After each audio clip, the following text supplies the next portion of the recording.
Jane, how are you? Puma Pete and Jane in the house, starting the night off fresh. How are you guys? How was your weekend?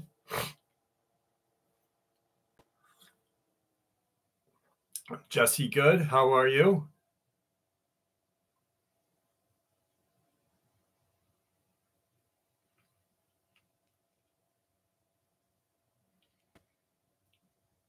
Start the night off a little early, 2 minutes early. I hope everyone is doing well. 3 people in the comment section, 8 people in the queue, 9.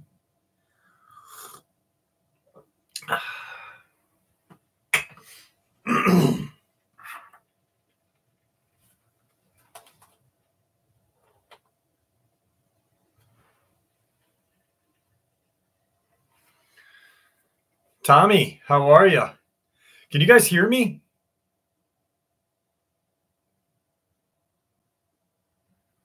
Guys, can you hear me? Yes? Okay. All right.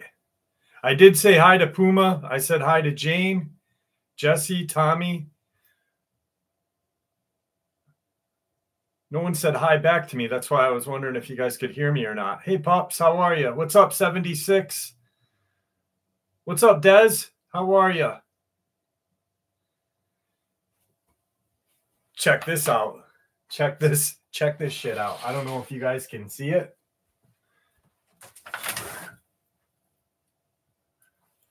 Right across my street, do you see the cop car?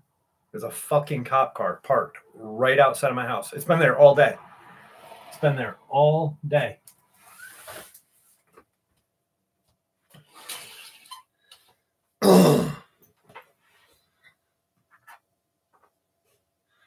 I'm doing well.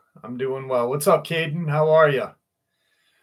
So, Caden, I love you, Caden, like a brother I never had, but I was listening. I wanted to listen to some Jane's Addiction before the live.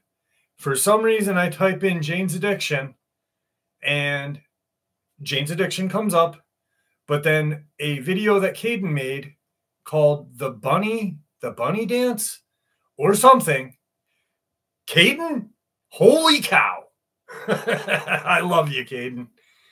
What's up, Joe? How are you? MJ, how are you? Nick, Peter Parsons, DC, Justin, Glenn, Troy, how are you? Jane knows what video I'm talking about. What's going on, MX? So, yeah, new tattoo. How do you guys like the new tat? What's up, Mega?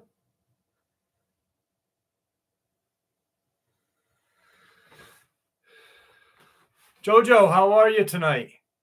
What's up, Kakalina? How are you?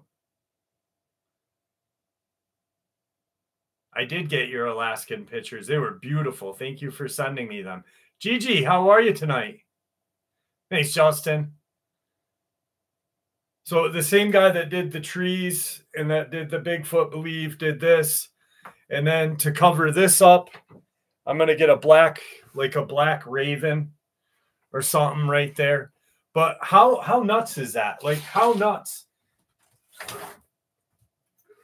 Can you guys see the cop car? Can you see the white?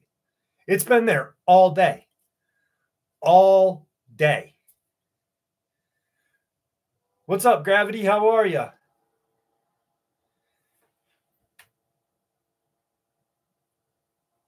I guess Bacon wants $20.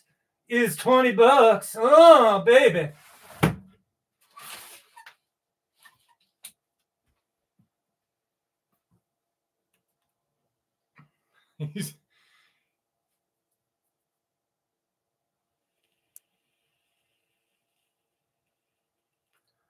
I'm doing well. I am doing well. I'm doing better that it's Saturday, midnight, with you guys.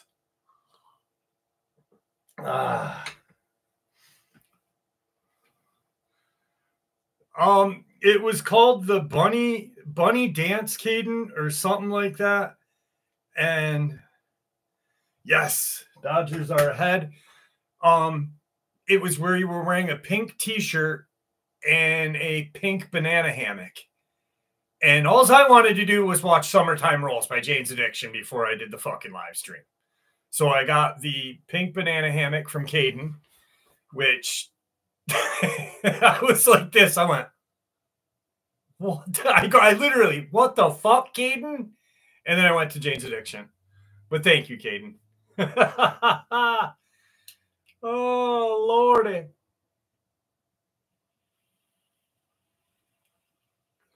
And then literally a few minutes before I started the live, I went to go make coffee and a helicopter pounded over my house. Weird shit's been going on, but the cop has been there all day, and it freaked me out. What's up, Firehorse? How are you? So, yeah, I don't know. Frank Morris, how are you? Jim Brunson, I'm doing well. I hope you are. No Dogman, just policeman. Do I feel safe with the police officer there? No, I do not feel safe with the police officer there. I've actually, it's been a weird beginning of the month for me because for some reason, everything has gone really strange with the channel. I couldn't upload for 7 hours, and I don't know if, I was talking to Rockin' Steady, and I was like, dude, I'm like, nobody realizes how much I love this channel. I was freaking out. I was just like, what the fuck is going on? That's when I uploaded that 1-minute video. That went up fine, but any other video that I wanted to put up would not go up, and it was really scary. So I did not like it at all. What's up, Drunk Ant? How are you? Robert Sharp, how are you? But yeah, everything is I don't know, definitely weird. Oh, it's here. The shofar is here. We don't start the night off with the shofar, though. We work our way into it. Well, I don't know. What do you think? He's right there. I think they are. Actually, so when you're a creator and you have X amount of views, you can contact, you have a creator studio and you can contact somebody that works for YouTube. You can either email or live chat. You used to be able to call, and I think you still can, but I did the live chat with the guy, and he said for some reason that my video processing was on hold because the video I made earlier in the day was being looked at. And then he looked at it, listened to 10 minutes of it, scanned through, and then put me on hold and said, try to upload now. And then said, oh, I fixed it for you. So it was really weird. And I had mentioned a name in that video about a higher up person in the government. And I was wondering the whole time if I'm like, should I delete the video in my head? But it's fixed. So that's all that matters, right? We're here. It's fixed. There's a policeman outside of my house, so I don't have to worry about Dogman coming. I got some great encounters for us tonight. And I got a new tat. Look how fucking awesome that is. You have no idea how good that feels to get rid of those stupid lips that I had on my arm. Goddamn, that is beautiful. I'm here with my friends, my family. Leonard Thomas, how are you? Gigi is with us. All my friends. I didn't do my Gigi, though. Caden is with us tonight. Jane. Caden in his pink banana hammock. God damn it, all I wanted to do was watch Jane's Addiction. I absolutely love it. Thank you, Jesse. Thank you. So I figured What's going on, Dave Thompson? How are you? So we talk a lot about black-eyed kids, but Siobhan Dennis, how are you? Welcome to the channel. What's up, Giant Slayer? What's going on? Jacob Hillard, how are you? Sean. I love this tattoo. I love this tattoo like nobody's business.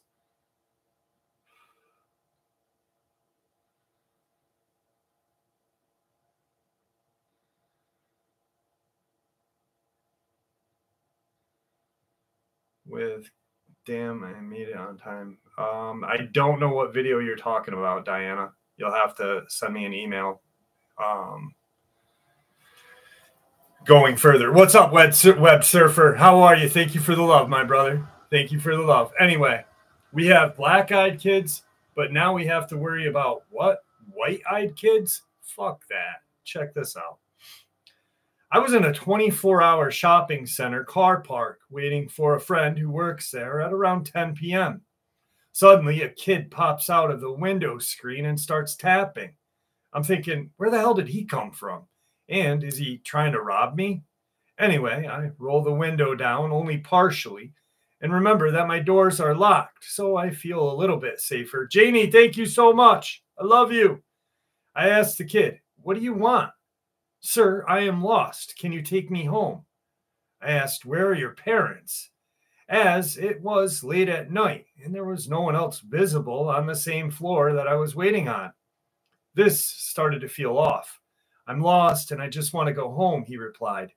This was definitely weird. I look at him again and then I do a double take. Oh my God, his eyes were white. Not just white around the edges, but unending white through the entire eye. No iris, no pupil, just a solid wall of light. I really don't know why, but I felt myself smiling slightly as I gazed upon him. Then my thoughts began to collect again. It must have been maybe 3 seconds. Oh, sorry, kid. No, I gotta go, immediately regretting my reply.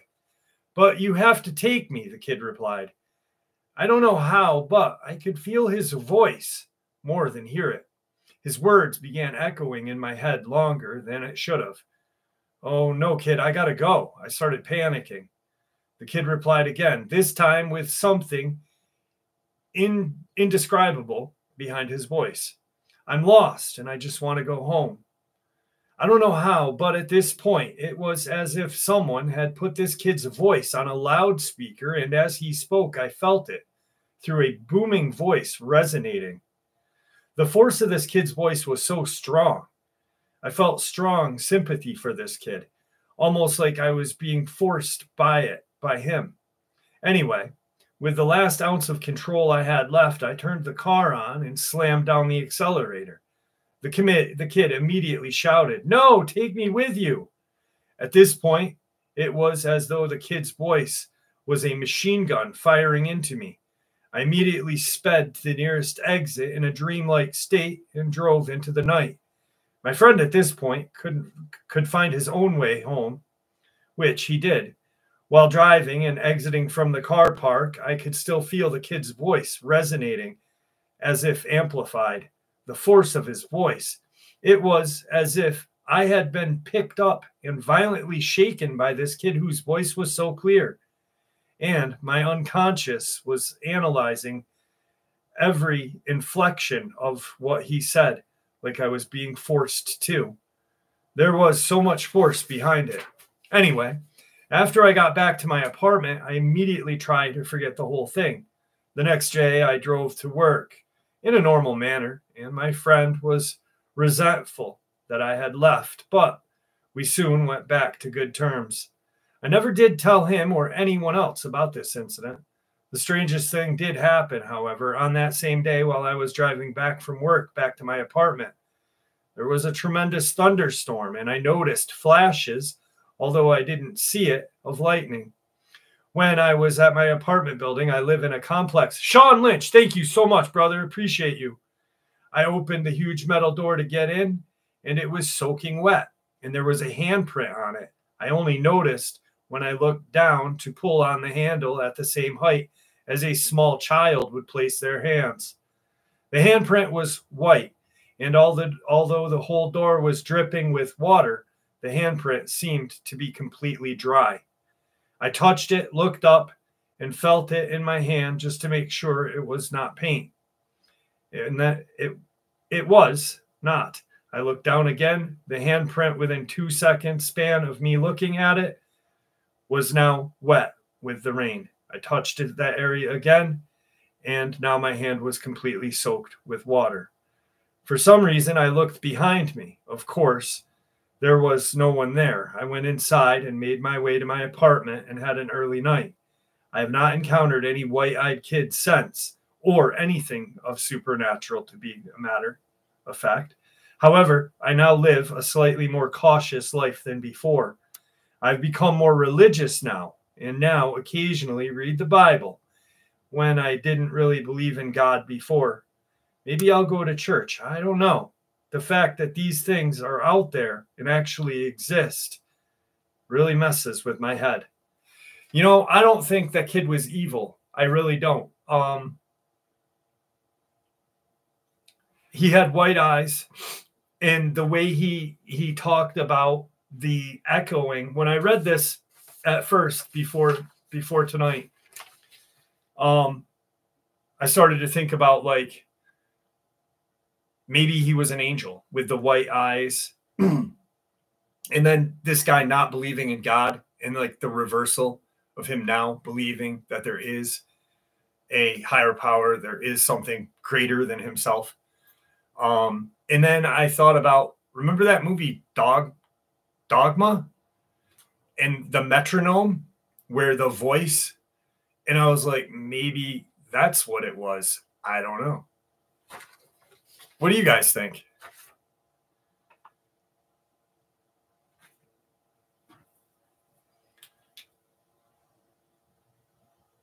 D-Clan, how are you? I hope I said your name right. Amy Grattan.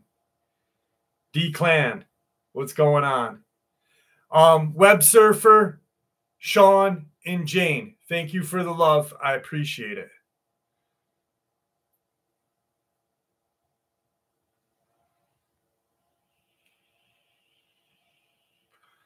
Oh, thank you, Save the Last Zombie. I appreciate that. That's awesome. Just popped in, missed most of the story. Absolutely, Randy. Absolutely.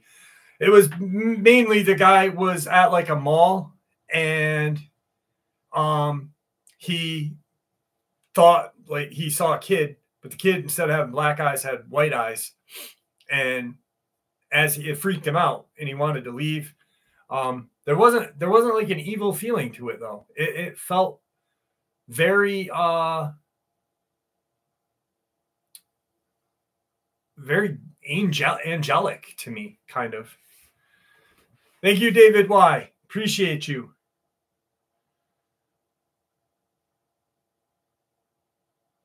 That's awesome, Sean. Thank you, brother. What's up, Jay Cortez? Michael, congratulations. 5 months off of fentanyl. Let's go. You're absolutely right. Congratulations, brother. Stay strong. It's worth it. Absolutely, Randy. Angels can walk among us. And right there, Michael staying sober for 5 months after, on fentanyl.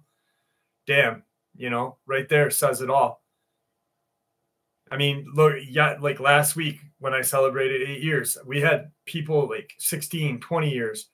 There is angels among us. Actually, a subscriber sent me her experience. Remember today's first upload where I talked about the two guys that were up in Canada, and they saw that gray kind of angel, if that's what you want to call it. I don't know. That's what I think it was. And the lady, the subscriber, sent me, she did a super chat, thank you or something, and donated like $9.99 to the channel. And I said, thank you so much. Wow. And she said, I had a very similar experience with two gray angels. So I'm going to share that probably Monday. But really cool. Really cool.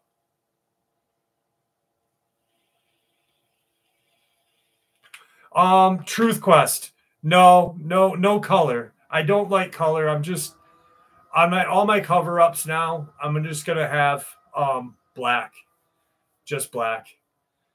Tyler Steven, thank you, brother. What's up, Stephen Knight? How are you? What's up, Arvrab? Arvrab, look. Larry and Candace from New Orleans. What is up? What's up, Andy Davis? How's your wife doing? I hope better. Good job, Randy. Good job, brother. Stay strong. Larry. That Larry. Okay.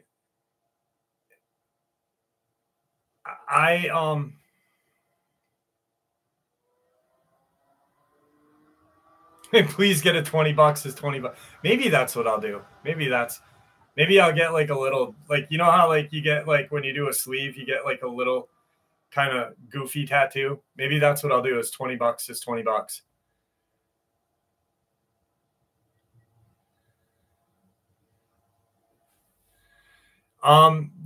Diana, these creatures have been all throughout the world. Like there's been Mothman sightings for centuries, so it's not anything new.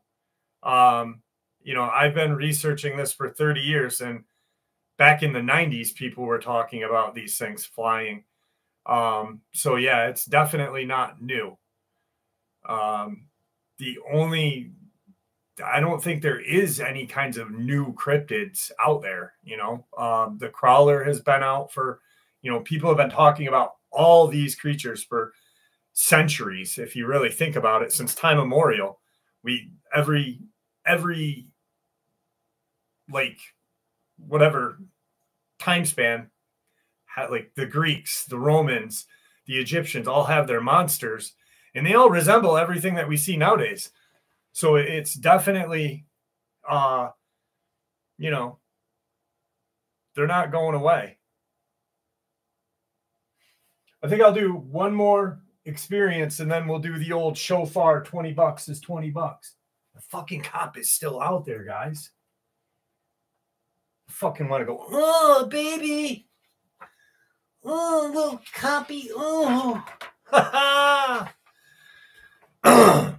Rockin' steady. What's going on? Deep guttural growls. Joe, damn, be careful. Don't go out in the woods. Do not go out in the woods. Well, you know that anyway. No, there is no cop car. There is no police officer in the car. All day, that cop car has been parked there since when I woke up at 10 this morning and looked out. You know, I opened my shade. First thing I do is I go make a cup of coffee. I come in here, sit down, open my shade, look at what's going on. And I looked out and boom, there was a cop there. And I went and grabbed my scope and looked.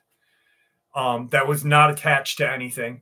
And scoped it out. No police officer. Oh, I've got to blow the shofar. I got to blow it. Imagine if he's in the back, like doing a lot lizard or something, getting a little bit of love from a lot lizard, and he hears the shofar. Ha ha, buddy.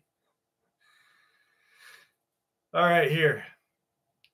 This is for Diana Hill because she's talking about flying things. I live in Newark, New Jersey, and I like to explore old abandoned buildings and locations. Back in May of 2023, I was at the old Essex jail, which is dilapidated upon belief. There are walls falling down, holes in the ceiling. The entire complex has been left in ruins. It's also a place where squatters and homeless have moved in throughout the years, but usually leave rather quickly. I've been wanting to go there for a while, so I strapped my GoPro and headed out one weekend, planning to spend a full night in the jail. The locks on nearly all the gates have been cut, and there are gaps in the fences, so it is easy to access. There are also a dirt road that leads to this place. I took my time walking along the dirt road when entering the building because I wanted to get some decent shots of the exterior. Once inside, I ventured over to the jailhouse. I soon understood why so many people were creeped out by this place. It's absolutely disgusting, putrid, with transients coming and going. I decided to make my way to the lookout tower, which was the most comfortable area I could find. I could see my car in case there was a problem, and I had a great view of the entire facility from up there. Once it got dark, I got cozy as I could in my sleeping bag. At around midnight, I woke up to a loud banging noise. I grabbed my lantern, adjusted the knob to make it brighter. Then I had a clear look at the cause of the racket. A huge figure with giant wings flung itself against the window of the lookout tower. The entire room shook, and I heard the glass starting to crack again as it hurled itself at that window. The thing was terrifying. It had large red eyes that glowed as bright as my lantern. The body was black and covered with what I believed to be hair. The wings were like a bat, 15 feet long maybe. It was massive. I was shocked by its sight, so I started to run down the stairs of the lookout tower to get away, but I stumbled and dropped my lantern. It crashed on the steps. I was left in total darkness. The banging had stopped. Then I heard this thing take flight with its powerful wings, and soon it was gone. I believe that this creature was a mix of a moth, bat, and human, seriously. I believe the light from my lantern attracted it. Since that night, I have talked to other urban explorers who have mentioned this Batman of Newark. I've never heard of it before, but apparently others have. Thanks. Batman. David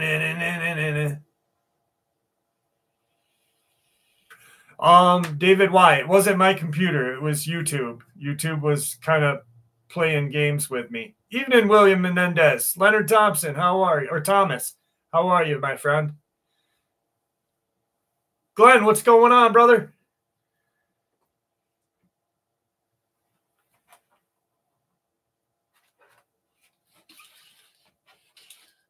Fuck it.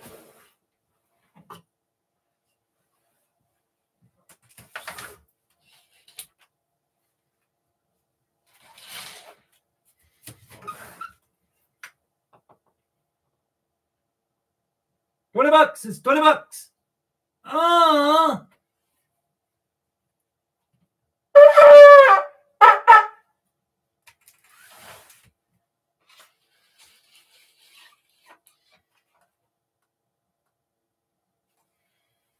Nothing. We're good.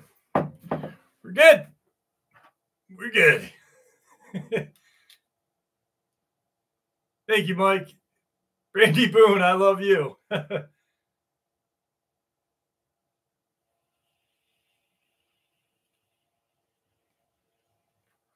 No, virus, do not open. Where is fucking Wilburn? Wilburn! Dude, that's... I actually, when I saw that cop car out there, I fucking went downstairs and locked all the doors of the house. Like, I made sure all the doors were locked and came back upstairs, locked the upstairs. I was like, nope. What's up, Liz? How are you? Lisa McDonald, how are you? Yeah, there's no one in there. Welcome. Fuck it.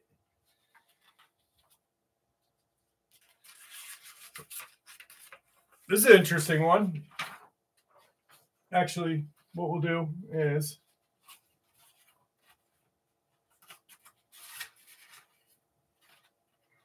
Oh, this one's crazy. Check this out, guys. This one's good. I thought about you guys when I found this one. This incident happened at approximately 3 a.m. on the morning of June 7th, 2012. For some reason, I can remember everything like it just happened. This was not a dream or a nightmare. I woke up to the sound of a child laughing.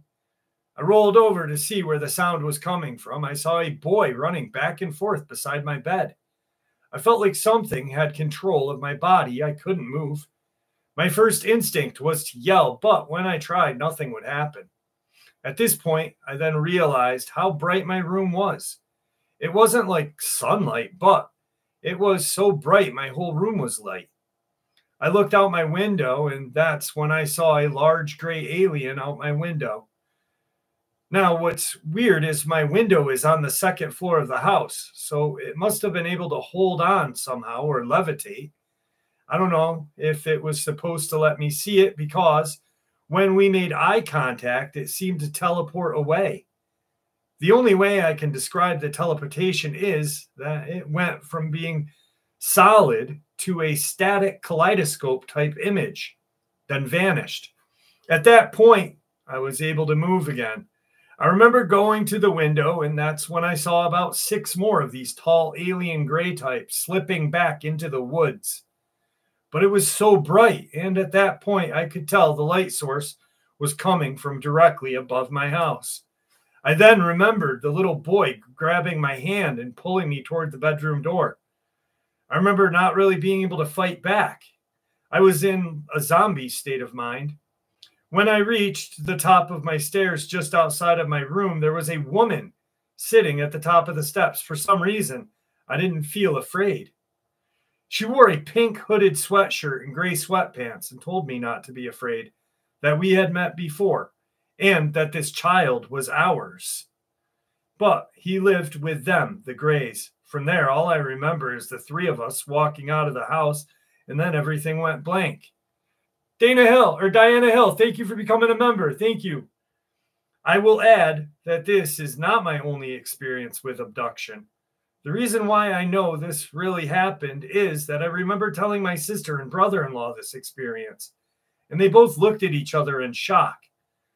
They told me how my brother-in-law's mother, who is my neighbor across the street, woke up randomly one night and said that outside was so bright, brighter than the daylight, were her words. It was coming from over my house, but she never went to the window because she was scared. That was over 10 years ago. I have not seen my alien hybrid son since. Dude, that's fucking creepy. Do you pay child support? Dark Waters, thank you, brother. Thank you for showing up tonight, my friend. I hope you are doing well. Gifting 5 people memberships. Kaufman got a membership. Puma Pete got a membership. Sherry Strong got a membership. Andy Davis. And DC from DW. Thank you, my brother.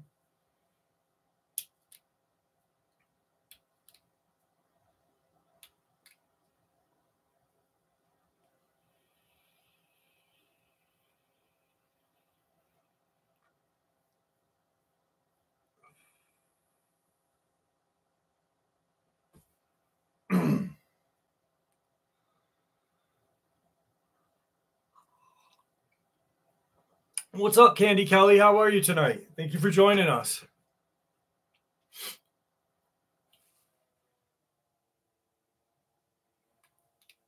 I like cheese. I don't know if I like cheese too much. Jessica, how are you? Ethan R., how are you?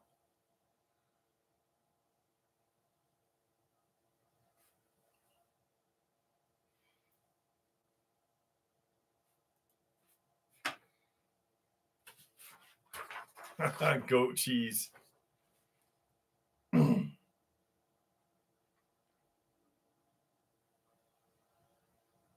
you, Justin Russell. I appreciate that.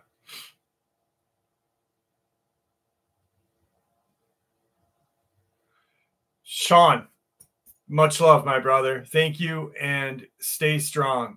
If you ever need to talk to anybody ever, I am with you. Send me an email and I'll talk to you if you ever need help. I've done it before.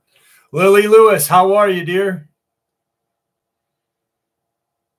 My stanky is in the house. Jesus Christ.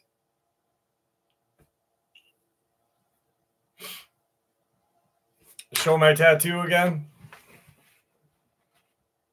There he goes.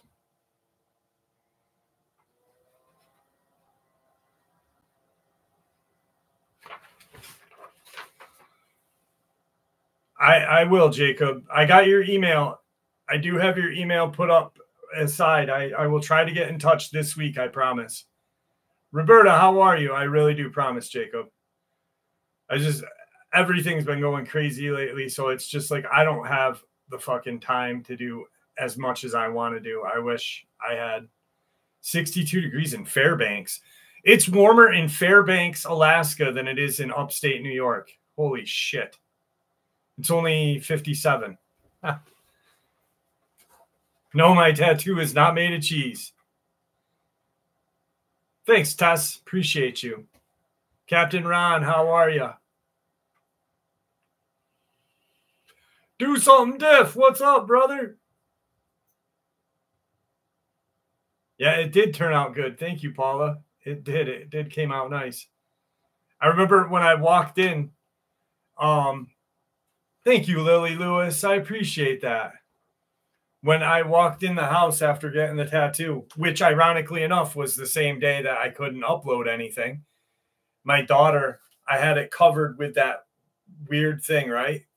Floyd, how are you? Mindy Weeks, how are you? And she's like, oh, let me see. And I took the thing off, and her face was just like, because I showed her the picture like I showed you guys. And she goes, Dad, it looks like identical to the picture. And I'm like, what is it supposed to not look like the picture, for God's sakes? What's up, Stormy? Sean, what's up? Thank you for the love, brother. Appreciate that. Hang on, I got to do a little. There we go. I'm not sitting on the old nuts tonight, boys and girls. Whew. All right. I'm 18 years old and recently graduated from high school. There have been some unexplained things going on in my home ever since we moved last year. My younger brother was in his room carrying out a conversation, which was weird because we were home alone. I went to see who he was talking to, and there was no one there. So I asked who he was talking to. He said a little girl with black eyes. I asked where she was, and he said that she had left. I thought he was lying.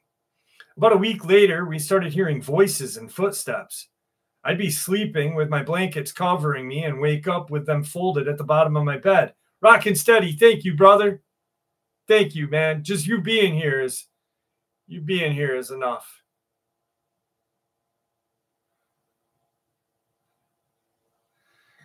About a week later, I started hearing voices and footsteps. I would be sleeping with my blankets covering me, and I'd wake up, and they'd be folded at the bottom of my bed. My sister got scared one night and crawled into my bed. As she was getting into my bed, I woke up, so I turned on the TV. I also turned on the light to find the remote. I left the light on along with the TV. Right when we were both drifting off to sleep, my door slammed shut, which is almost impossible, as I always have a basket full of books in front of the door so it doesn't close. The light then shut off, and my TV picture went off with static noise. I got up and went to the door and tried to open it, but it was like someone was holding the door handle. My sister and I started to scream when my mom came and opened the door. As she did, the light turned back on and the TV picture came back. We had a priest bless the house, but the activity continues to this day.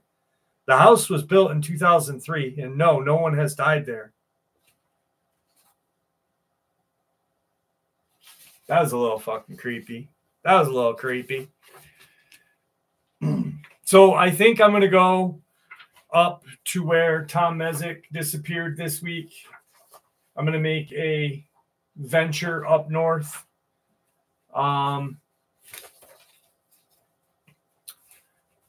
And see what we can find. I got a couple of different things I want to try up there.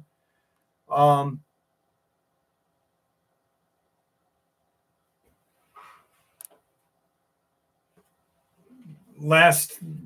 time I went up there, I had brought a magnet with me, and I had tried to put it on that rock formation that is in the middle of the woods, and I wanted to see if that was magnetized, but I decided to try something. I want to bring the voice recorder, and I'm just going to leave it on.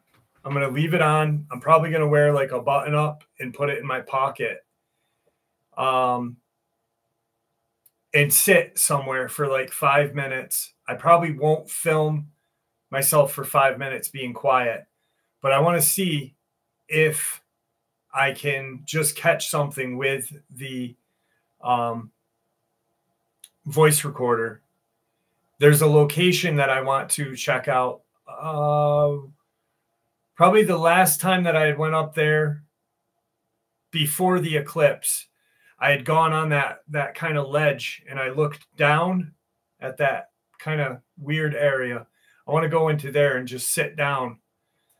I brought the rods with me one time, Truth Quest. I did bring them up there one time.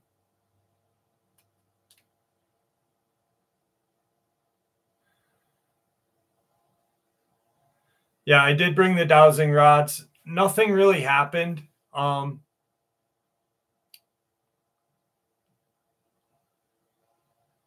So that was pretty cool.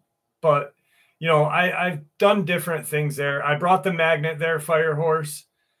I'm just going to try to do something a little different. I just, you know, because I read something someone had said and something responded to the blowing horn. Yes, Truth Quest, you're absolutely right. The scariest thing that happened was I got to strap on my tool belt again. Easy install pots and pans hanger. Joe, you kind of freaked me out when the first thing I read was strap on. But just keep away from Caden and his pink banana hammock. But I figured maybe sit somewhere for 5 minutes and just see what happens. Don't move. Don't walk around. Just really sit and see what happens.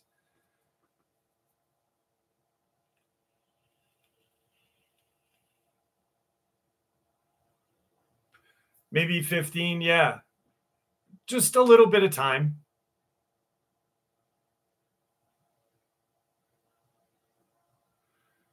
Jeff, husband and wife, say hello. Well, hello to you. I do not know how to say the name, and I don't want to mispronounce it. Zahava. I think I pronounced it right. Zahava. So maybe 15 minutes.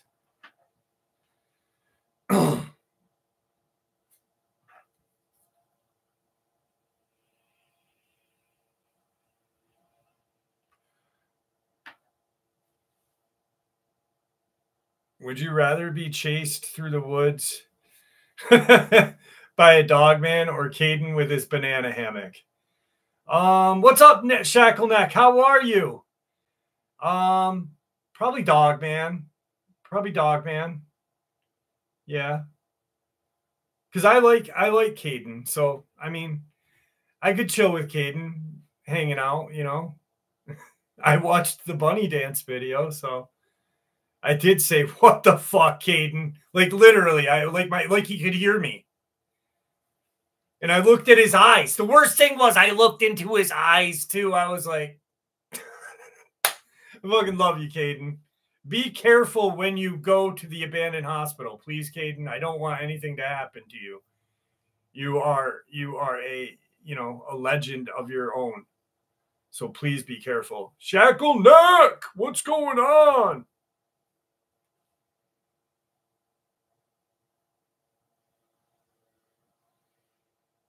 That's pretty scary, Joseph Ross. That's pretty scary.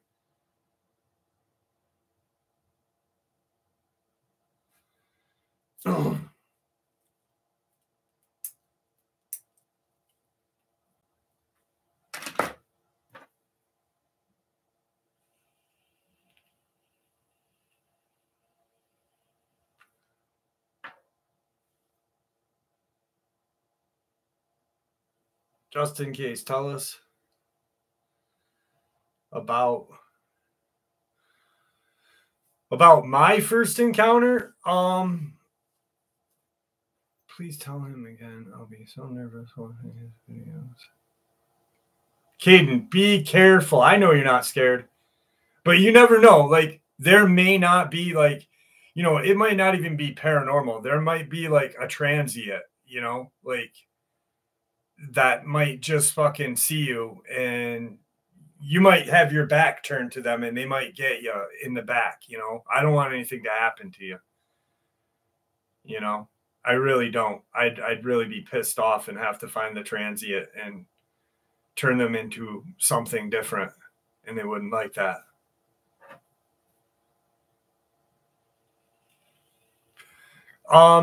Just in case, I'll share it in a little bit because everyone here has pretty much heard my encounter probably 1,000 times. So I don't want to do it again. Like, I'll do it in probably 10, 15 minutes. KB8 Killer, how are you?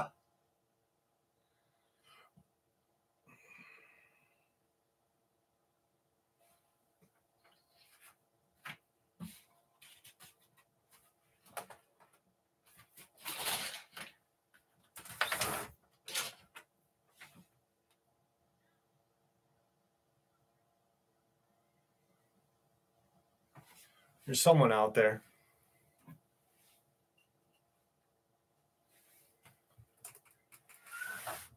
The cop car's still out there too. $20. It's $20.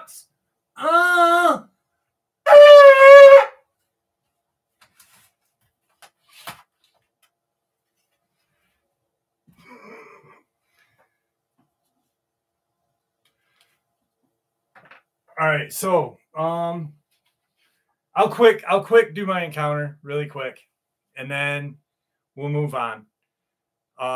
So the year was 1994. The road actually was Saratoga Road. I brought you guys there with me twice already, and it was myself, my best friend Martin, who was from Czechoslovakia, my girlfriend, his girlfriend, and our friend Gabe, who was older than us by a year. He could legally drive because in New York, if you're under 18, you can't drive after 9. And where we were, the state troopers barracks are around that area, and they patrol frequently. So we didn't really want to fuck off and get in trouble. So all 5 of us are up there. We're in this very small cul-de-sac that was brand new. About 6 houses built on the inside of the U. So the woods are behind it. And if you go through those woods, what you'll do is you'll hit woods, a abandoned prison that's now abandoned, a mountain, and then the Hudson River Valley. So it's deep out there. And we're just chilling out, hanging out, listening to Biohazard. None of us were using any kind of drugs or alcohol. It was actually before, I mean, I had smoked weed during that period of time, but it was before I was introduced to opiates. And, you know, we're just chilling out, listening to Biohazard, fucking, you know, raging, smoking cigarettes. We're standing there, and all of a sudden this like loud screech comes out of nowhere. It wasn't like a fissure. It had a lot of bass to the noise. It was just loud. And the girls, for some reason, I'll never forget it, just screamed vampire. And I don't know why. Because ironically enough, we did watch movies that day. And I think we watched like Dazed and Confused. And I think we watched The Lost Boys. But it didn't sound like a vampire to me. It sounded like a fucking monster. They jumped in the car. They're in the back seat of the car already. In this huge baby blue gutless cutlass thing. It's just this, or Caprice Classic, just this fucking land yacht. And, you know, the kind that had the mono or posi rear end. So when he peeled out, it only spin one tire. I'm standing on the edge of the passenger side by the front light, looking like, what the hell is that? Martin is on this side of me, and he's looking, and I see eye shine coming through the woods, and it's different levels of eye shine, you know, 4 foot, 6, 7 foot. And those woods are deep. You know, they had just built this cul-de-sac. So when they cut the trees down, they put a lot of leaf litter and tree litter out there. So it was just, you know, not very accessible. But whatever these things were at the time, they're moving very quick. And I'm like, what the hell? I'm not being brave. Martin goes, get in the car, bitch.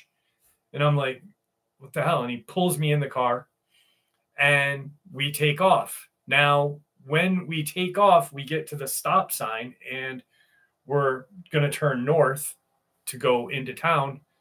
At the stop sign itself is this canine-like creature. It looked very much like Anubis. A very shorter muzzle, but not short, like flat or like this, like a pit bull, but a little longer, kind of like in between a pit bull and a German Shepherd snout. But it was very tall. It was very athletic looking, not muscular, not hulking, and it was just peering at us, like staring at us. And we took off like a bat out of hell out of there. We got dropped off. The girls got dropped off. Gabe went home. Martin and I go back up the next day and we start looking around. We like park in there, and the guys that are building the houses are working, and we're parked where we were that night, and we're looking at the woods where we were staring at before, looking for prints of some sort, anything. The guy comes screaming at us because people had stolen stuff from these housing developments that were getting built. And he's like, what the fuck are you guys doing here? Da, da, da, da, da. And like, quick, we're just like, we're looking for his dog, And he goes, oh, okay. And my friend Martin's girlfriend lived in the cul-de-sac south of where we were. So it was just like right after this one. And so he said, I live down here. My dog ran away. And he's like, that's crazy. He's like, how long has it been gone? And he said, last night. And he said, last night when we were packing up, it sounded like there was a bunch of dogs fighting in the woods back there. Now, this is 94. It was still very rural. Like, it's still really rural now. We have summer people that, like, people from New York City come up here to go to Saratoga Racetrack and Lake George. So they build houses, and they're only here for like 3 months of the year. So it was still rural at this point.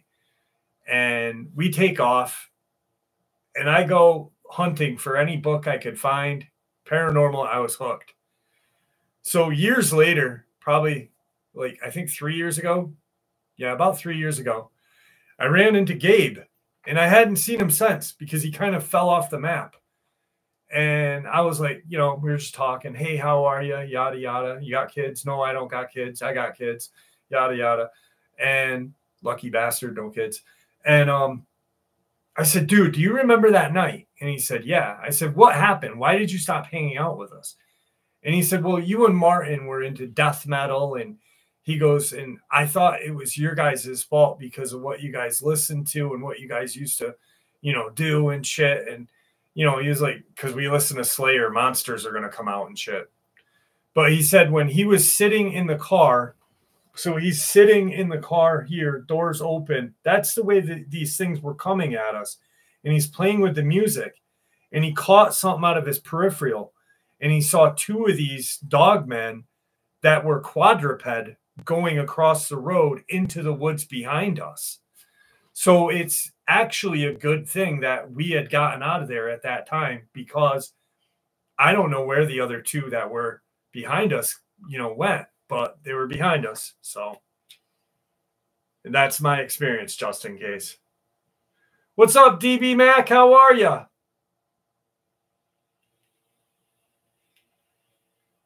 Oh, absolutely, Dina. Absolutely. He just thought because we listened to like Slayer. We were fucking bad kids, His dad was the what the fuck are they called? Maintenance man for a Methodist church. And his parents' house was right next to the Methodist church. And his dad had a key to the church. So we would hang out in the church at night and we would listen to music in the church. We would hook up we would hook up his stereo and play Slayer and Metallica and everything else because we were kids in the fucking church's PA system. And we'd be listening to metal in the church, just hanging out. We didn't vandalize the church at all. It was just something that we did. We were idiots. So, whatever. That's why he blamed us.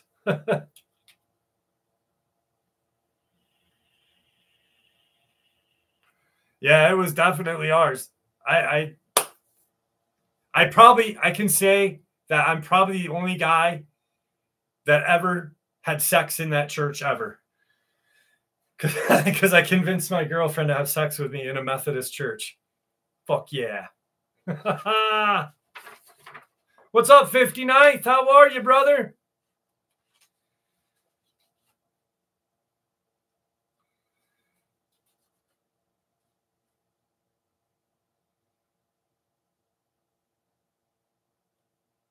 Do you files on? Yes, I do, Charlie Knight. I do.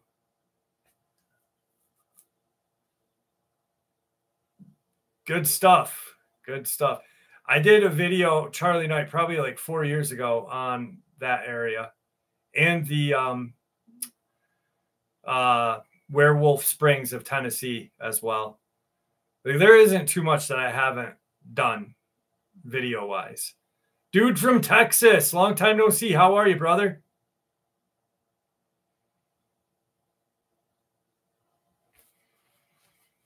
All right. I will describe exactly what happened before, during, and after my involvement in this incident that transpired in January of 2018. It all started from my unit on January's overseas deployment 3 weeks earlier. We were enjoying some much-deserved R&R when the call came that we were to immediately regroup at our primary operations base for an emergency action. We all assumed some vital intel had come in concerning a high-valued target somewhere in the foreign theater. Looking back now, I wish that was the case. Unfortunately, it was not. We were given a brief summary of the situation, and we were told we would be given all the particulars once we reached our forward operating base, which turned out to be in the Sierra Nevada mountains. We grabbed our gear, boarded a plane, and departed immediately. None of us knew exactly what kind of situation we were being dropped into, but it quickly became apparent when we reached the FOB that several units from various branches had been mobilized in short order. As we stood in a cluttered briefing room, none of us, neither my unit nor the others, were prepared for what we were going to hear.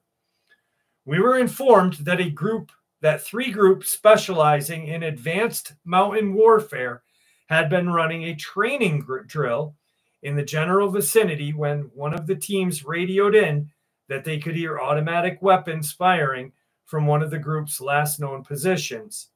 A helo was soon dispatched to see what had happened since they weren't cleared for any kind of expenditure of ammunition that the other group had reported. After an extensive air search, the helo failed to make contact with the group. It was decided that a second 2 group would abandon their training mission and search for the missing group. An aerial search and rescue operation would commence immediately. The other 2 groups reported finding brass all over the group's base camp, large amounts of blood, and several mutilated bodies, all corroborated by the search and rescue team sent to retrieve the remains. It was decided that the other 2 teams would track the remaining members of the group that night. Both teams radioed in saying something was probing their lines and acting very aggressive. They made special mention in the transmission to say they didn't believe it to be of human origins. During the night, 3 more individuals went missing without a trace. It was decided to send helos up and pull them out. All 38 remaining members of the group, 3 and 4, were in other room preparing to answer any questions we may have. We spoke with them at length, plotted out the first group's last known position, and planned our movements very carefully. The 6 units that had been brought in would be dropped at various places throughout the range. My unit would be dropped right at the group's base camp and would track them with assistance from another unit, while 2 units would be job 4 in advance of our position and work their way back to us. 2 other teams would investigate possible secure positions the group could have made their way to. The minute we were on the ground, we all knew this was no longer a rescue, but a recovery mission, or so we thought. As we moved deeper into the Sierra Nevada mountain range, we lost all trace of the first group, just as the other 2 groups had. On our first night out there, we were met with the most god-awful noises, screams and growls. To be exact, we had Blackhawks searching for the source of the sounds as we crept deeper and deeper into the mountains. The only words spoken were between the radio operators of the 6 teams and the command at base on the mountain. For 48 hours, we searched for the lost group, never finding any trace of them. On the 3rd night, the 2 teams were sent to investigate possible secure position the group could have gone to. We were given direct orders to find them, the missing group, and kill whatever it was that was taking us out. The 2 teams sent ahead of us were ordered to hunker down and wait for the rest of us to regroup with them.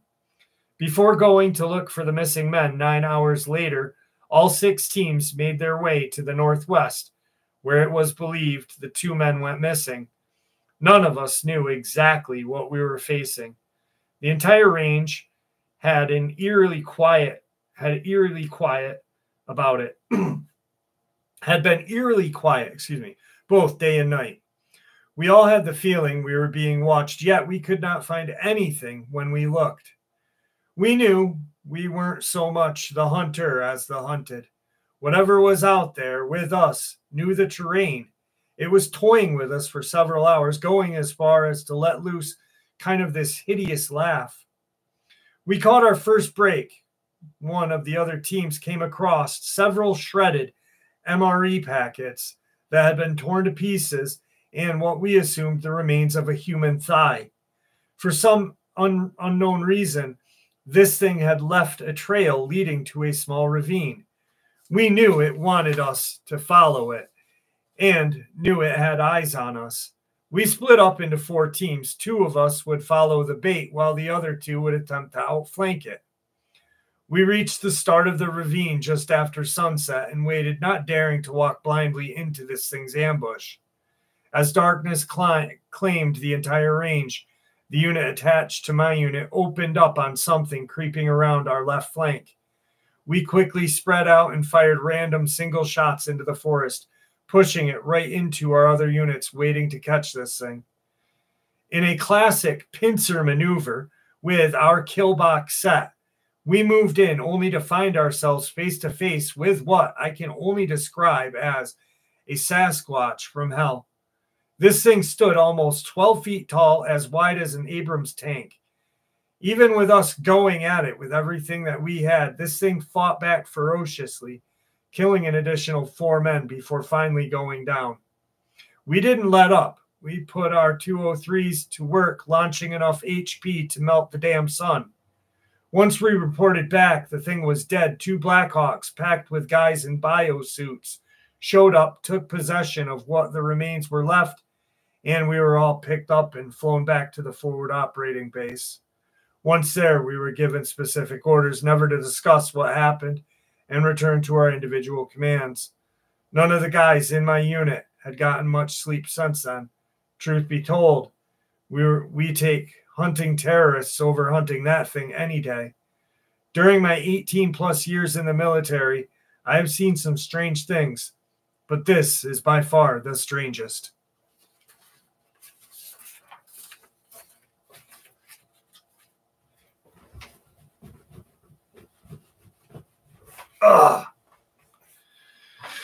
That was a good one. That was damn good. Randall Kennedy, thank you, brother. Appreciate the love. Thank you.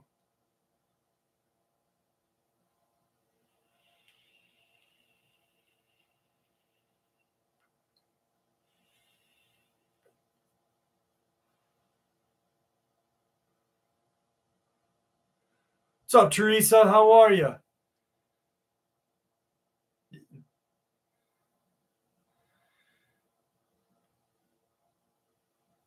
Bobby Schultz, how are you tonight?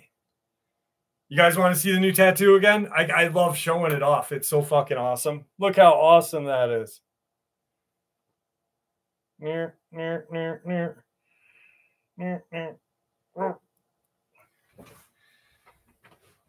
What's up, Weston? Weston Sloan! Where's fucking Wilbur?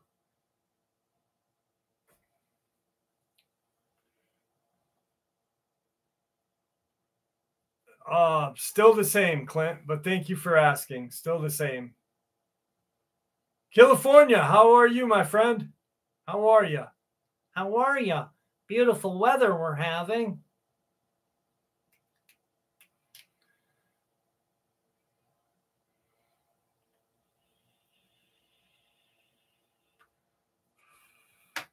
Yeah, you know, I think I will get like a $20 is $20, something more. Maybe like right here.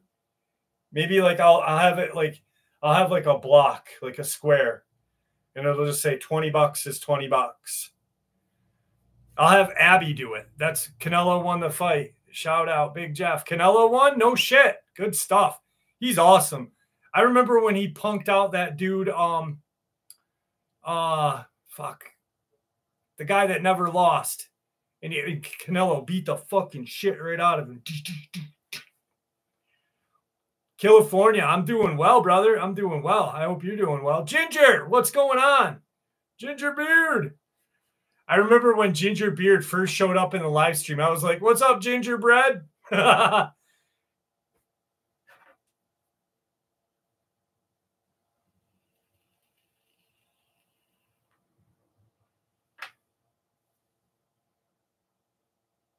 You know, lot lizards are considered cryptids, dude, from Texas, and they do. Many lot lizards have tattoos. I'm going to have to watch the replay of it. I'm going to have to watch the replay. It's going to be good. I'll have Abby do this tattoo, though. The $20 is $20. Because Abby did this one. Let me see if I can get up to show you guys. Ugh. Abby did that. I don't know if you guys can see it. It's a little smiley face.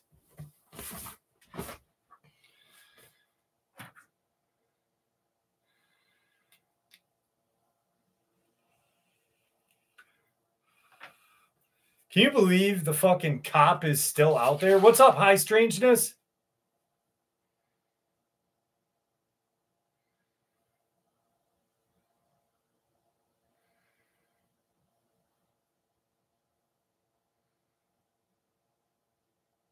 Fixing to go for a ride for the park ranger.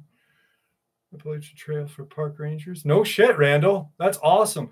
Wait, you're going to be a park ranger? Yeah, it's still out there. Look. See it? See the white ass end of it? No, I don't live on a busy street. Nope. But $20 is $20.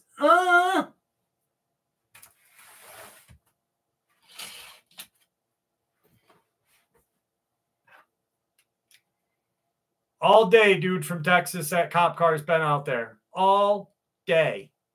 Stalking me. Like it wants to do bad stuff to my booter hole.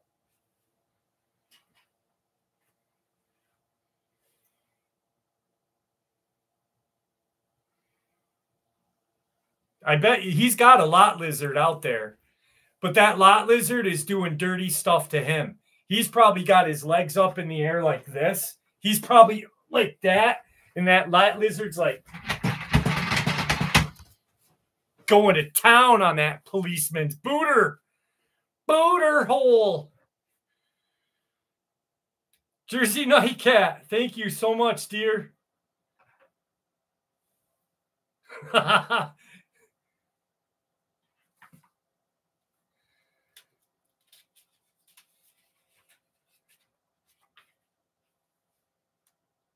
I got you guys good on that one, didn't I?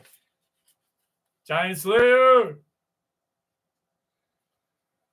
I would be fucked up, Giant Slayer, if that cop goes, I'm actually outside of your house right now listening to you talk about me getting it in my booter hole from a lot lizard.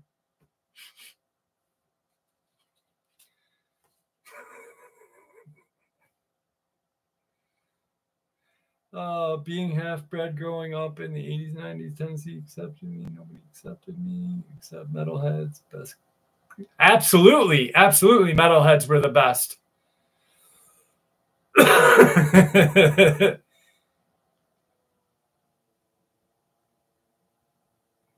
The old booter hole. His booter hole, like it's like this right now. It's like the pink sock the lot lizard got so deep on him.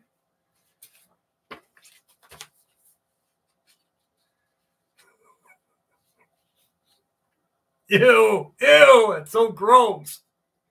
Ew, what the fuck is wrong with me? What's up, Enormous?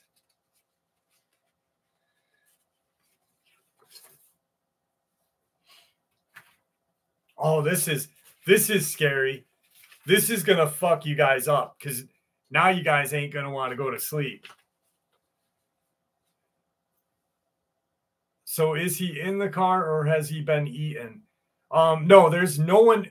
Honestly, there is nobody in the cop car, and there has been nobody in the car all day. It's just been parked there all day for some reason. And randomly every Saturday, there's a cop car parked there every Saturday. No reason. Taz Blackwell, what's going on? I honestly don't know, Gigi. I don't know. But this story is going to probably scare a few of you not to go to sleep. And if you do, sleep with the lights on. I was at around 14 years old, 2009, I was sleeping in bed with my mom. My dad wasn't home, and she didn't want to sleep alone. I hated the dark, so I pounced at the chance to have another human present while I slept. The house we lived in had a lot of paranormal activity that friends and family also saw, so it was a welcomed invitation. To give context to the location and the experience, I want to explain the layout. The bedroom door led straight to a huge bed in the center. There was a bedside on either side of the bed. The bed was a king-size mattress that rested atop of a tall headboard. They didn't have a bed frame. Instead, the bedboard base was approximately the same height as a tall couch. You had to climb up on top of it. The bedside was incredibly low next to the bed, and you had a half slide off the bed towards it to reach your drink. In my case, I had my hearing aid and phone at the bedside, and we said goodnight. There was nothing to note about falling asleep. No strange feelings. I was deep asleep and suddenly awoken by a huge jolt. I was so shocked and confused, and I leaned forward to check the time on my brick Nokia phone. Remember that I'm having to reach across the vast expanse of the bed, slide down towards the low bedside cabinet. I tapped the middle button on my phone, and the bluish white glow lit up a little bubble just above my phone and next to the bedside. I saw a huge being crouched next to me. It was directly across from my body and face while I was sleeping. My arm passed its right shoulder to reach out and tap the phone on the bedside. I flung backward in horror, and my phone light started to dim. I could see its white bluish complexion with almost textured skin that clung to its body tightly and incredibly lean. The memory that was always haunted me was how unfathomably large it was. The arms were resting upon its knees as it was crouched looking at me, heaving with dark black eyes staring into my own. Its face didn't move, and I could recognize in its eyes it was registering that I was freaking out, but it didn't move, blink, or react. I don't know why my awareness did not bother me. It just continued to bore into my eyes as the light faded out of the room, and it turned back into the blanket of darkness. I was petrified and froze for a few moments, trying not to breathe. My mom had not woken up by my movements, and I didn't want to make a sound in case it suddenly advanced at me. I couldn't grab my hearing aid and phone to acquire more senses to deal with the situation. I didn't want to reach out and try my luck again. I was trying to process how horrifying it looked. I lied there trying to figure out how to respond. I knew it was still right there. I couldn't believe how it was tall enough while in a crouched position to be directly parallel to my face, lying on this high stacked bed structure. I couldn't stand the fact that it was directly in my line with my face, and I could still feel it watching me. I didn't know what to do because its limbs were so long, and I felt like it could thrash toward me instantaneously. I couldn't figure out its intentions and why it hadn't advanced. Its torso was tight and slender, as it had been ragged breathing, but its appearance did not disguise the strength in its body. It looked like it was coiled to move at any moment. I slowly rolled over and prayed to sleep. I think I stared into the darkness behind my mom's back for a while, and then all went blank, and somehow I fell back to sleep. It's the one experience out of all my encounters that I had that still really disturbs me. It's the one that is truly unexplainable and unknown. My wife recently showed me a picture of a crawler after listening to YouTube videos, and I was left with my mouth hanging agape. It was like the being that was next to my bed. So he really had something even worse because he was deaf. Can you imagine? You're deaf and you see this thing by your bed on top of your 14, deaf. And like, what the fuck, man? Jeff, we are talking about making a camping trip at Brooklyn where Brad had his encounter. Only 2 hours from here. Weston, be careful when you do that, my friend. Cold steel knives are great, Steve-O Outdoors.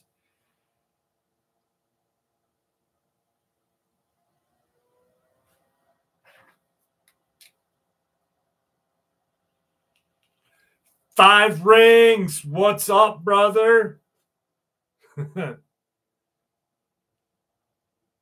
Liz, have a good night. Thank you for joining us tonight. I love you, Liz.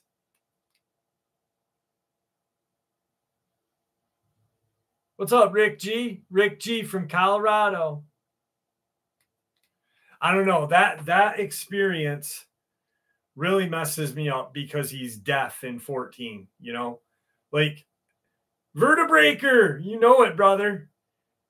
I can't imagine not being able to, like, I think I'd almost want to hear what the fuck is going on, you know?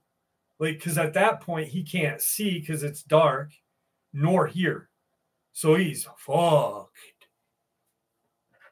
Fucked.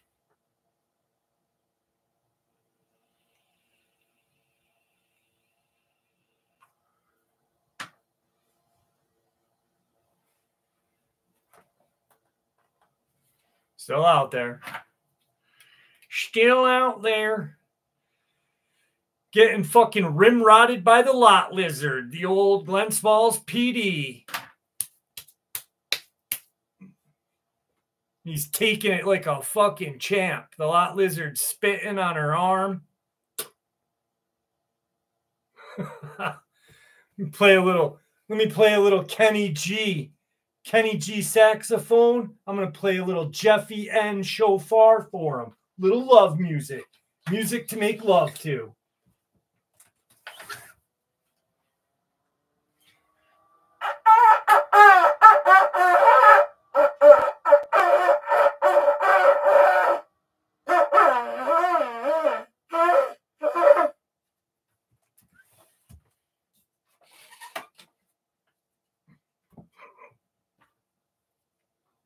They like that.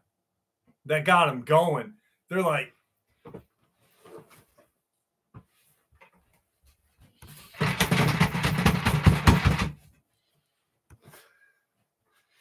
The old lot lizard's fucking plowing hard now. Come here, boy. Fuck is wrong with you? What is wrong with you?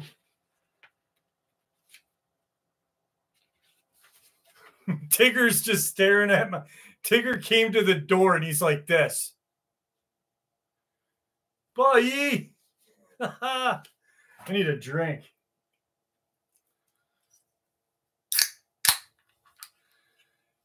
These are actually large cans. My hands are so big that these are 16-ounce cans. Can you believe that? I am a Nephilim.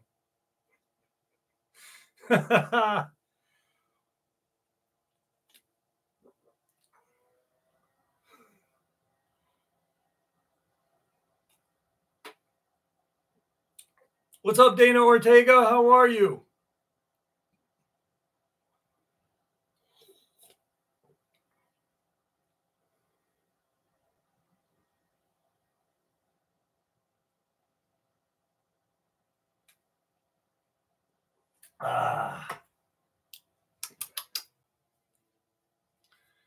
Gotta have 6 fingers and 6 toes. Not all do. Not all do, DB Mac. I'm 6 foot. 6 foot, Amy. But no, they weren't. That was not a 16-ounce can. I was only kidding. What's up, Two-Way? How are ya?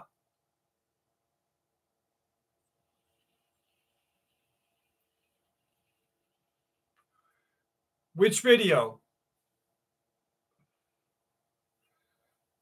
What's up, Lauren? How are you? I get recommended a lot of videos. I'm sorry, Two-Way. I don't remember. 30 miles from Taylor. You have anything ever happen weird there, Jennifer Eubank? Elsa Blue is in the house with us. Yes, Bobby Schultz. I'll answer that honestly. It is true. It is true.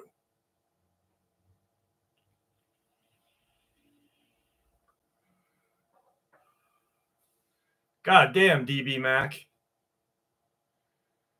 My nephew grew a 3rd set of teeth when he lost some. Holy moly. Holy moly.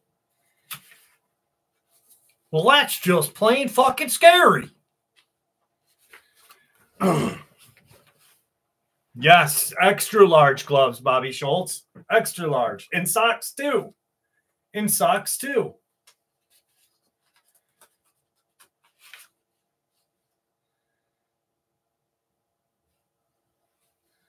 You know, actually, they upped my dose of testosterone this week. So that's probably why I'm so fucking revved up. And I had to do it myself this week. So this whole time, for the last 3 shots. Yeah, I've been on it for 6 weeks now. For 8 weeks now. So prior to the 3, I've had the nurse do it for me. Like I've suckered her into doing it, right? This last time, the doctor came in and said, you know, you're going to have to do this yourself, Jeff. You know, and we're going to up your dose to more than what it was. So you're going to do like the full dose. And I'm like, oh, okay. But you're going to have to do it yourself. And I'm like, I can't do it myself. And he's like, you're going to have to. And they have me in. So my doctor's office is like they have like multiple different doctors there. And they have me in the OBGYN room, right? And I'm like, I can't do it. And he goes, why? And I'm like, because I can't. And I'm like, I'll tell you why. And he's looking up at me because he's sitting in his chair and he's looking up at me. And I'm fucking telling the guy, I'm like, listen, this is the reason why I can't do it. I'm like, you have me in this room. I'm like, and the room has speculums in this fucking lube and shit in it. And I said, and all of this woman stuff has rubbed off on me and making me a complete puss. And he starts laughing. Like he fell for it for a little bit. Like he's like, and then he made me do it. So I did it. I'm like this. and I poked myself 7 times. So I had 7 little blood marks. And then finally I got it in and then had to do it. Oh, it was terrible. But when I had it in, I'm like, I'm looking down and he goes, now push it in, push it in. And I'm like, wait, it's in? He goes, it's in. I'm like, oh my God.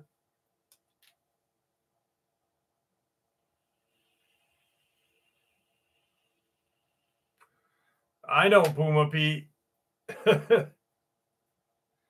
Enormous.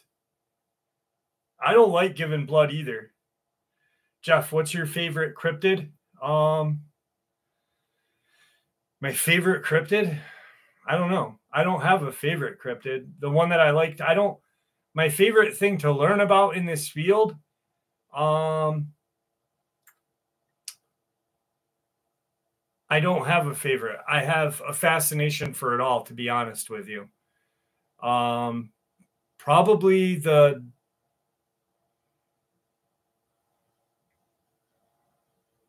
thing that scares me the most is a crawler. But I don't have like a favorite.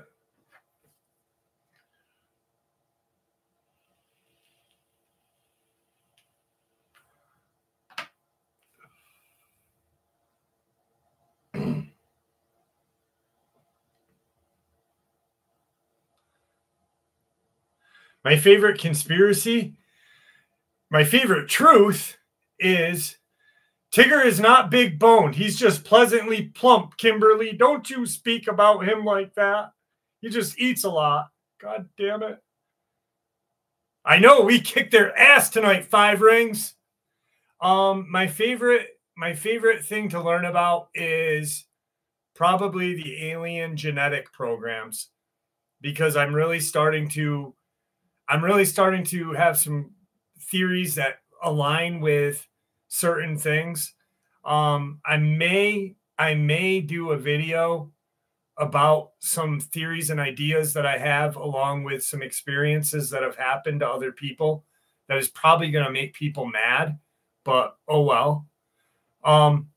We have 280 people and only 150 likes. Oh, now 278. Bye, you two who left. Fuck you. Yeah, crawlers and skinwalkers are way different. Way different. A skinwalker is a Navajo shaman, a black magic shaman that uses black magic to transform into a animal. A crawler is, my theory, a genetic fucking monster created by the alien agenda and the one world government. Superhero, probably the eyes. I'd rather, if I could have superpowers, I would use the laser eyes that Superman has, and I would shoot Dogman's dick off. Psst, done. Son. Jacob Hillard, be careful, brother.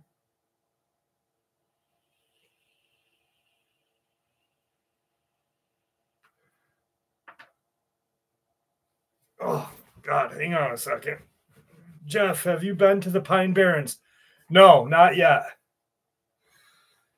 I'm going to go with my buddy Paul Peterson Jr., who has written the book about the Pine Barrens.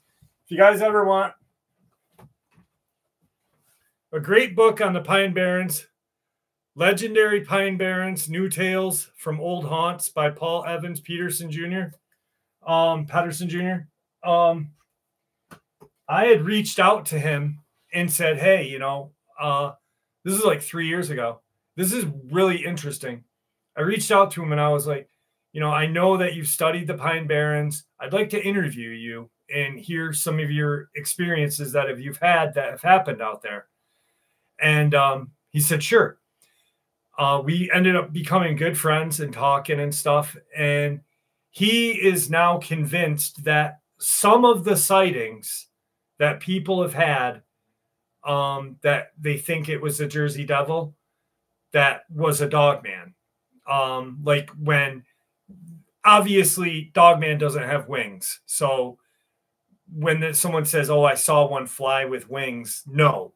But when they've seen something jump from the ground to a tree very high, he thinks like that is like a misidentification and such.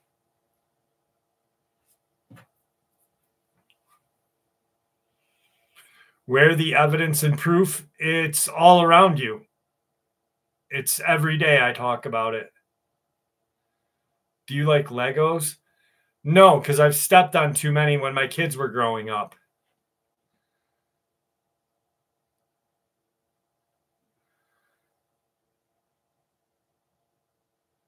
Yes, I've been out to the desert. Yes, in Maine. It's very interesting. Very interesting that there's a desert in Maine.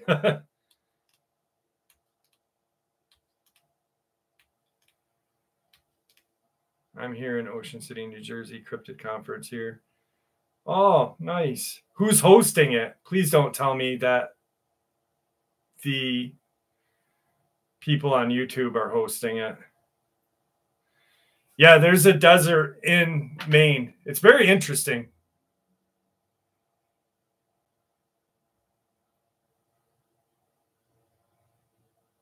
My 17-year-old, rockin' steady, my 16-year-old daughter and 19-year-old daughter make me insane on a daily. Jacob Hilliard, be careful, brother. There has been 4,000 watts. There has been experiences that people have shared that said they saw something that resembled a Dogman that had wings. But I honestly think that it was not. I think probably like it might have been the Mothman. And it was misidentification. You know what I mean? Taz Blackwell. Yes, I do. Every time I go out into the woods, that's all I bring with me.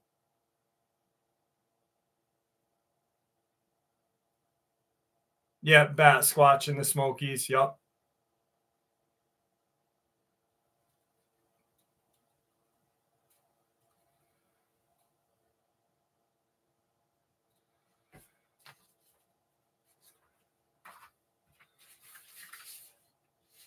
All right.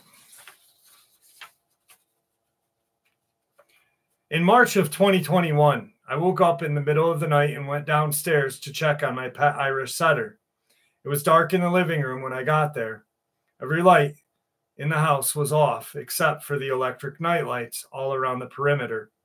So you can easily see things while walking around the dark. My house is kind of small. I already read this one. I'm going to read it anyway. I don't know why it's in my thing. But I already read this one, guys, like a few months ago, so I apologize. In March of 2021, I woke up in the middle of the night and went downstairs to check on my pet Irish setter. It was dark in the living room when I got down there. Every light in the house was off except for the electric night lights all around the perimeter of the downstairs and upstairs. So you can easily see things while walking around in the dark. My house is kind of small and next to a few local trailer parks. To my surprise, when I got downstairs, my dog was awake in his crate and looking up at this huge 9-foot hunched over like Dogman. The terrifying thing was towering up to the ceiling and was so tall that it was hunched over just to fit in the living room by my pet's crate. I am 6'2" and skinny, but even I had to tilt my neck upward to look at it. My dog was awake, staring straight up at it. I never keep my dog in the crate, but sometimes my family snatches him from me and puts him in there. Anyway, this nasty-looking thing had strange feet and stood what appeared to be on its tippy toes. It was not flat-footed like people are. It was impossible for a person to stand this way, which made me shudder. The thing had very little fur on its body, but really only had a giant mane of hair around its neck and head and down its back. The hair on that area was super long, but the rest of its body almost lacked hair. Its arms were outstretched to its sides extremely far as well, because it obviously had no idea what it was like to be in a house. It must have had to feel like the walls of my small house were moving in on it. Its arms were far too long for it to be a person in an outfit. It was obviously downstairs for a while, making noise, trying to eat my dog. This explains why I woke up out of nowhere like that. What was the scariest was this dog man was standing there practically frozen in time, looking at me with its ears pointed straight up. It was processing my location and was slowly moving toward me. At first, when I saw it, it was stunned and did not want to move. But when I got closer to it, it started to slowly move toward me, and I panicked hardcore as anyone would. Its face was nasty, the most gnarly thing I had ever seen. A huge elongated snout. When it turned its head suddenly, it looked like something with rabies or mange. And that tells me it was underground for a while, struggling or starving. Its teeth looked to be grossly sharp. I ran as fast as possible, bumping into the walls over and over, with it breathing loudly while I was yelling at the top of my lungs in terror. I was falling in my socks as well, trying to climb up the stairs and wake up my relatives. My dog just listening to everything at this point. When I got to my mom, she woke up screaming too and called the police while hiding in her room. I booked it back downstairs with some of my knives to find the living room empty. Then I realized it could have been in any room in the small house, such as the kitchen, bathroom, or basement. So I booked it out the front door into the night, knowing that my mom was safe with her husband barricaded in their room with both of them yelling. I informed them in time that something was downstairs. I figured with quick thinking that all of us yelling probably could scare the thing away, as you would do when encountering a bear or a wolf in the woods. I booked it out the front door and walked a few miles in the night with the bare necessities I could only grab. I was terrified and only had blades. I am 23 or 26-year-old felon, and I am not allowed to carry or own firearms. I walked away like this because I did not want to find the thing unexpectedly in my house in some random room that I didn't check, such as the basement or the bathroom. I was just happy to be gone and alive while the cops checked everywhere for this giant intruder. I've been in cuffs a bunch of times too, and do not trust police anyway unless they are just with my mom and husband. I got lucky. After all, I was more familiar with my house than the Dogman was. Anyway, the best part for last. When I got back home, the plate glass window, which is approximately 5 feet tall and 4 feet wide, was completely shattered. The thing obviously had a direct line of sight from our large backyard into the kitchen and living room, directly where the dog slept. And my family thought that it was me that broke the window. Turns out that the Dogman tore through our house from this glass window. I had to yell at my family for about a year until my mom and brother admitted that they were wrong and that this thing obviously existed. Finally, my dog does not run into the night anymore when I open the door of the house.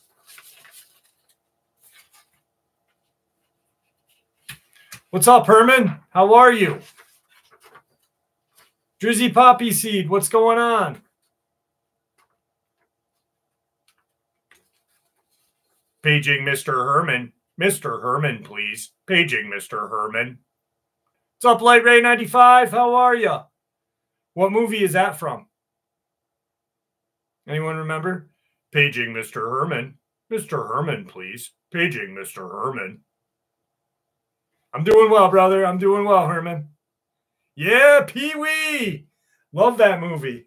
Haha, that's the greatest. Dude, I never fucking laughed so hard in my life when they did that. And it was Pee-wee that did it. He's like, paging Mr. Herman. Mr. Herman, please. Paging Mr. Herman. So dumb.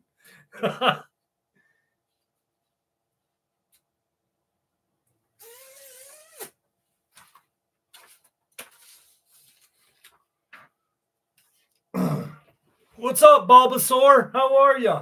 How are you?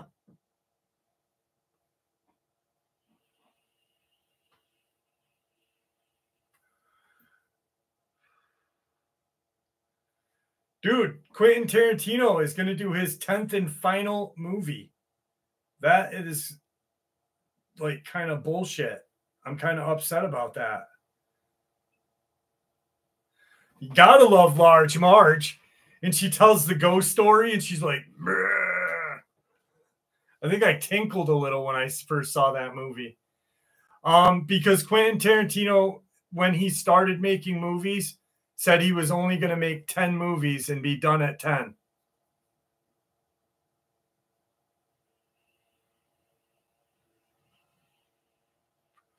Tarantino is fucking awesome. I love Tarantino. Tim Burton's great as well. But Tarantino is... Oh, yeah. Tarantino's got FU money. He wipes his ass. He's dead? No, he's not dead. What's up, Raheem? How are you, brother? Thank you for joining us.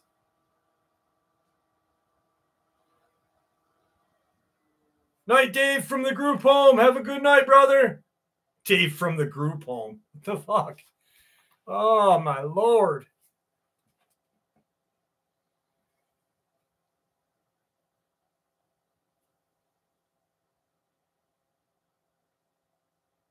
Reservoir Dogs, great movie. 4 Rooms. Have any of you guys ever seen that Quentin Tarantino? Well, it's actually a Robert Rodriguez and Quentin Tarantino movie. 4 Rooms, great movie. Reservoir Dogs, great movie. But 4 Rooms is very interesting.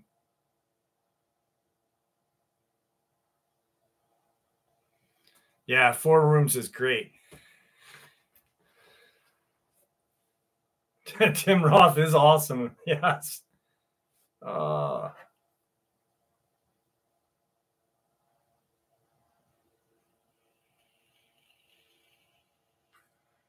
Jacob had a good question. Question for you. Do dogmen frequently hunt coyotes or get them into fights? Jojo, thank you, dearie. And I'm looking forward to it because I've got a stack of your experiences already that I can't wait. I'm going to actually do a whole upload of just your experiences. I've heard that they hunt with coyotes. They will hunt with them and blend in, like not blend in, or because obviously they can't because they're far too big, but they will run in a pack with them. And disguise themselves with them. I've actually heard of a Bigfoot.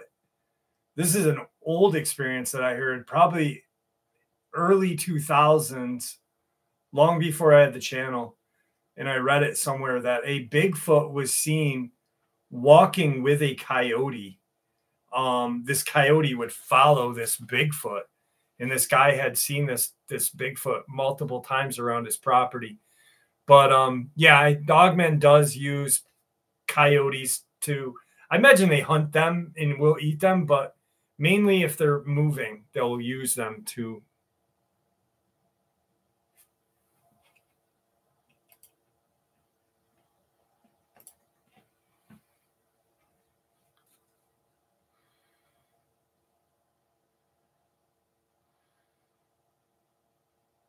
It sounds like something is bar. Yes, dizzy poppy seed, 100%. I've heard that myself.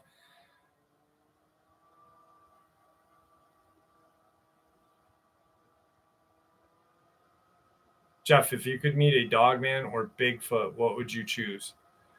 If I could see another Dogman, I'd probably want to see another Dogman. I wouldn't want to see a, I don't know. Bigfoot scare me. They're just big. And I think for some reason, I think Bigfoot gets medieval on people's booter holes. And it was this one experience that I heard that, hang on a second, I got to do something. Ugh. Oh, there we go. Now that's better. Okay. So the experience that really frightens me with Bigfoot is the couple that was out in Lover's Lane. And I believe it was like Wisconsin or something. And for the longest time until Tim Baker told me the real version of the story.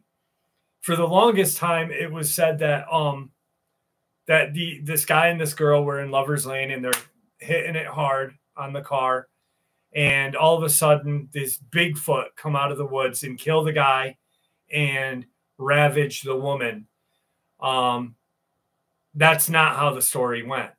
What happened was the guy and the girl were getting it on, and out comes these Bigfoot, 2 or 3, and they kind of knock the girl off to the side, and these Bigfoot ravage the guy. They end up killing him. They violate him, and he dies. She's still alive to this day, and not in this country. I think she lives in like Sweden or Switzerland or somewhere. Tim Kuhnbo Baker is the one that told me all this, and I do believe him. But it makes sense, because if you think about how like gorillas or chimpanzees or even a regular orangutan or monkey act when they fight, like chimps, they will rip other chimps' dinks right off, and they do violate, and they get nasty. But it's just a weird thing, So definitely don't want to. I like my booter hole and how it is tight, and so I would stay away from Bigfoot. I'd rather see a Dogman.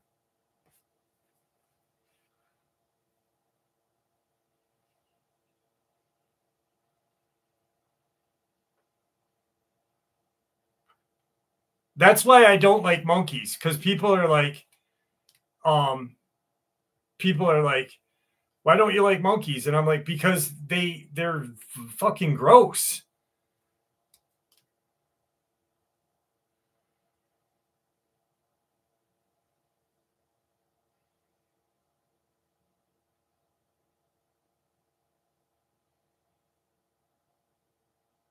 Don't forget supple.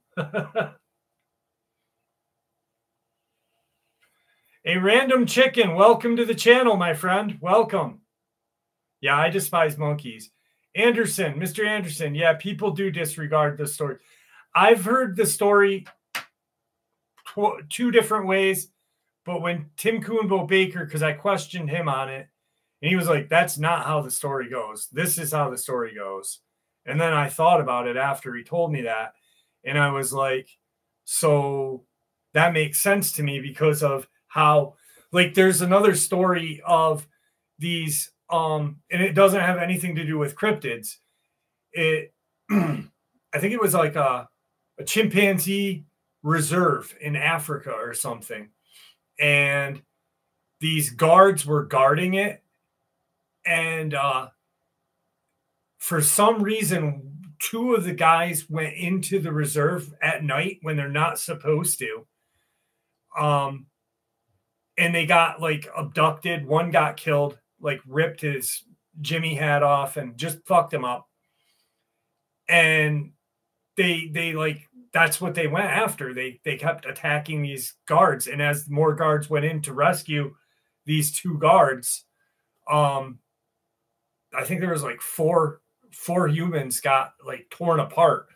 So I don't like monkeys. I don't like anything to do with them. They throw shit at you, and fuck you, monkeys. Yucky.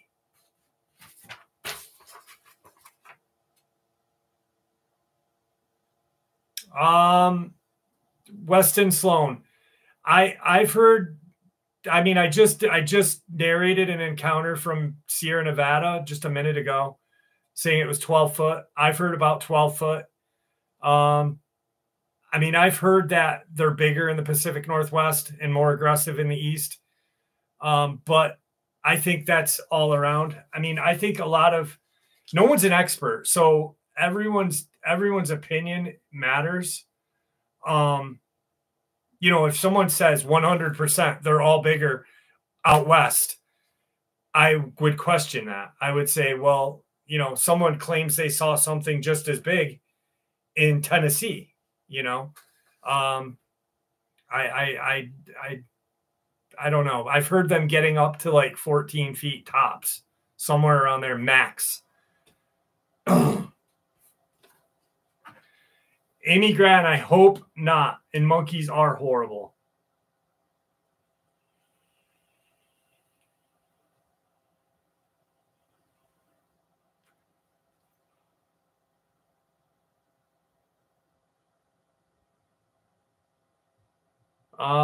Like 3 hours once, 26. I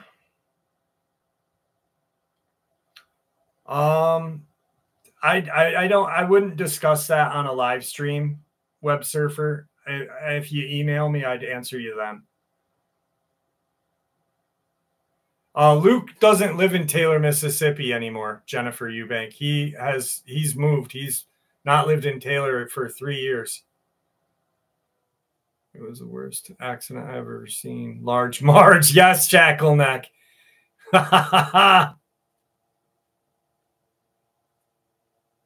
Lucas Williams, what's going on, brother?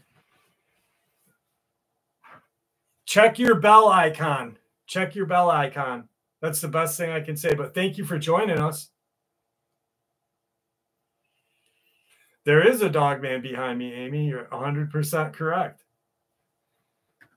This is a little freaky. This experience is a little bit freaky. My experience is from 1988. I was just moving out of the house for the first time. I moved to Crestline, California with a couple of buddies. This experience involves my buddy Nate and myself.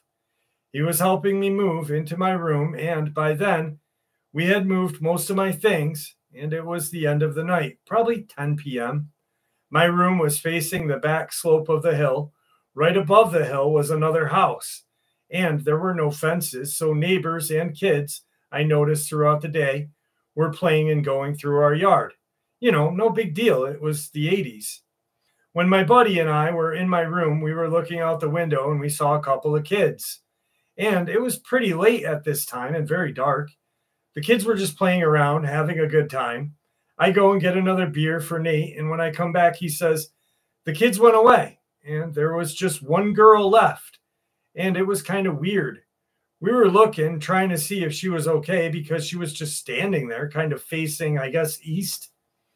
When she started moving slowly, and we noticed that, I don't know if it was the moonlight or what, but her skin seemed to become paler.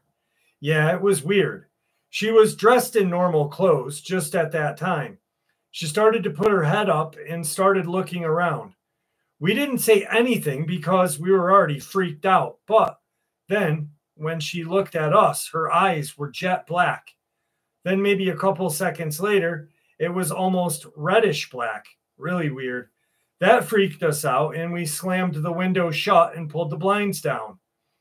And as we were just peeking through the window to see what was there, it was almost like it was a skinwalker, but it was a creature, something straight out of the Men in Black movie. It was all quiet, but not a girl anymore. It was almost like a human body, but the arms and legs were almost double jointed, and it was walking almost crab-like. It was very weird. At that point, it was just screaming crazily. So we just ran downstairs and trying to contemplate whether we should get in the car. We stayed inside for about an hour, and my buddy Nate and I were having an anxiety attack through the roof. And at one point, Nate decided to say, screw it. Let's just get out of here. We ran down through the deck, got in our car, and luckily it was an automatic. The button, you just press and it opens. Well, when we were backing up, you have to go slow on that very tip where it gets to the main street from our driveway, or else you'll hit the back of your car. But at that point, we were going too fast. He went backward and hit the bottom of the tow hitch. It was so fast that the truck went back onto it. The front end went up, and we were vertical basically for a couple of seconds, freaking out. I was able to use my body weight and push the car down. And when it went back down, we looked and there was the creature right in front of us. We were just cold. It was humanoid, almost human body, no hair, but it was a pale creature, almost like an insect. Its arms and legs were disjointed. It was the craziest thing we had ever seen. Exactly what a praying mantis would look like with its arms and legs. This little girl changed from a little girl to some sort of praying mantis-like creature. We have no idea what it was to this day. Reminds me of that encounter I heard from West Virginia.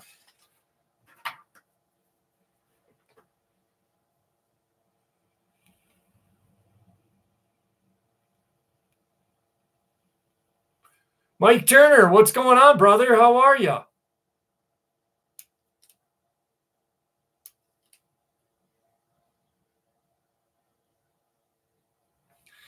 Yeah, that was good.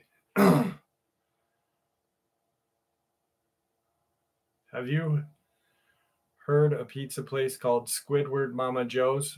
Random Chicken. No, where is that? Yeah, I mean, if you think about it, like, that's fucking scary. Alien genetics. That goes along with Dulce in, like, Nightmare Hall. What they talk about in Nightmare Hall. You know what I mean? It really just fits in.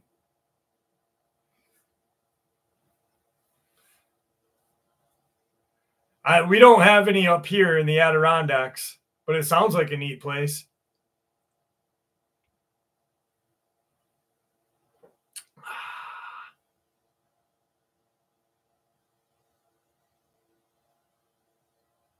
Web surfer guy. I would not try to make contact with a Sasquatch. No.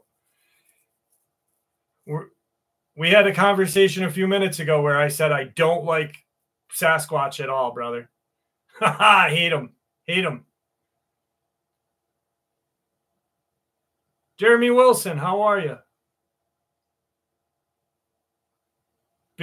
Bigfoot is the Diddy of the cryptid world. Yes, Raheem Sato. Bigfoot is the Diddy of the cryptid world. You can't trust them. Nope. They will get medieval on your ass.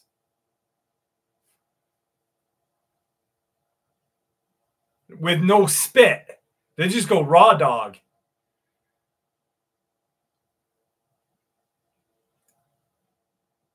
Oh, you know Harry and the Hendersons. You know Harry was getting elbow deep in the Mr. Henderson.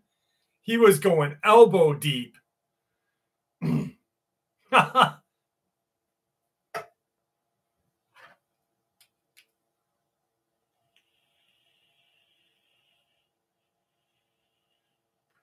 Randall, have a good night, brother.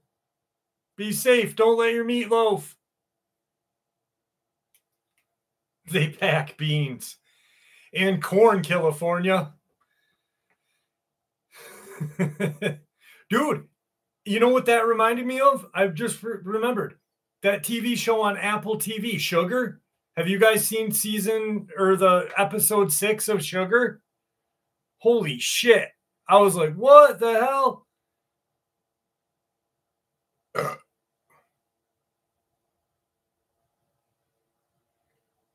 Random Chicken, you're going bed? Have a good night, brother. Or sister. I don't know. Have a good night. Thank you for joining us, Random. What's up, Don C? How are ya? I'll do it in a little bit. DB Mac, the cop is still outside. Nobody's seen Sugar yet, the TV show. You guys got to watch it. It's Colin Farrell. It's kind of like a noir.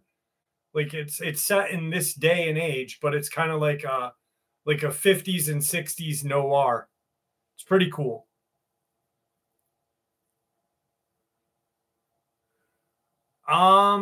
It's very interesting. He's kind of like a cop, but not. But the episode that just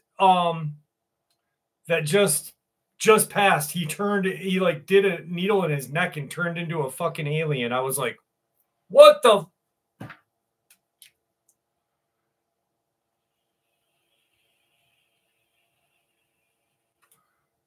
You guys got to check it out. It's good. Do you think there are more encounters by military bases or in the middle of nowhere?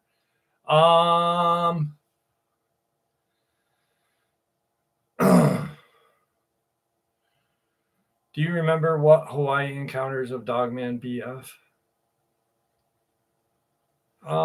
I'd say about the same. Truth Quest, what do you mean? Do you remember what Hawaii encounters of Dogman BF? There's a Dogman. There's actually like a historical lore of a Dogman village in Hawaii. What's up, chicken? Squatch bitch. Oh, yeah, dude. Do something different. Squatch bitch gets fucking... She gets nasty with that thing.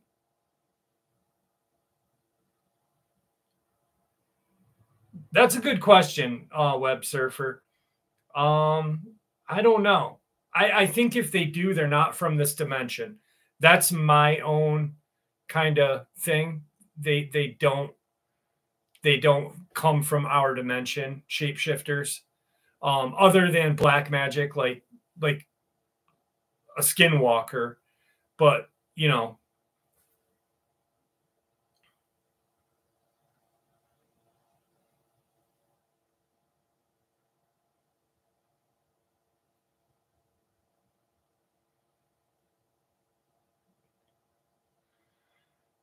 Yes, I have the Eye of Ra tattoo on my neck.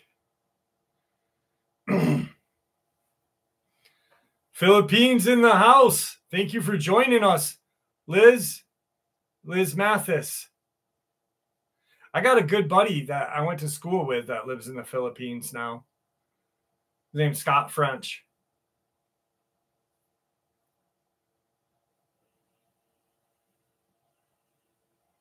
It's the right eye on the right side.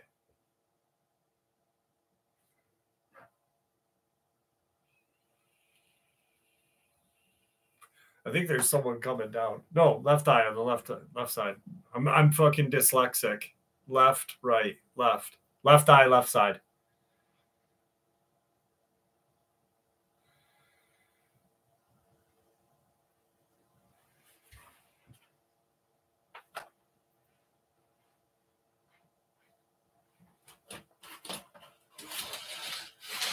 Ah, too far.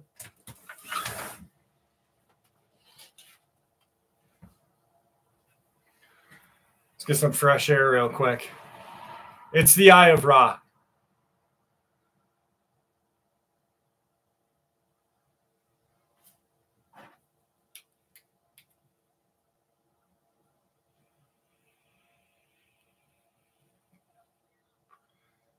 Roberta 777. I don't know. I've heard possibly. But just a theory. Corey Cole. I do not sleep.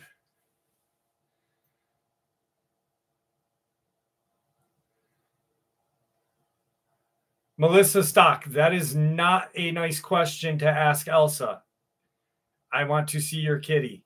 No, I'm just kidding. I know. He's right there still. He's right there still.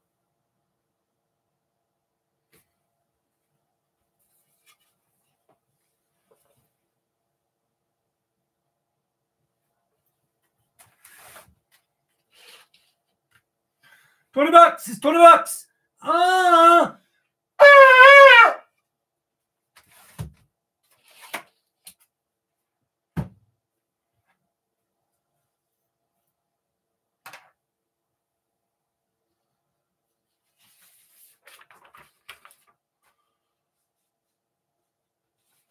Jeff, do you like mom bods like I do? Caden, I'll tell you what, it's been, this is embarrassing. It has been 8 years since I've had any kind of activity with anybody. So I think any bod would be good for me right now, brother.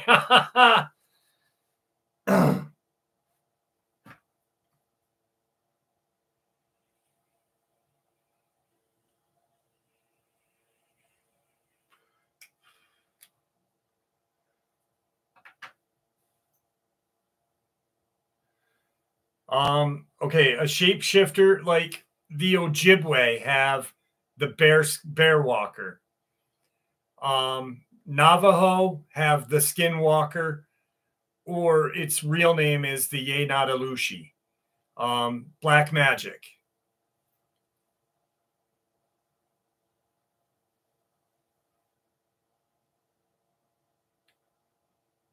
Sumner, you got to get a hold of your friend to get some lot lizard stories going.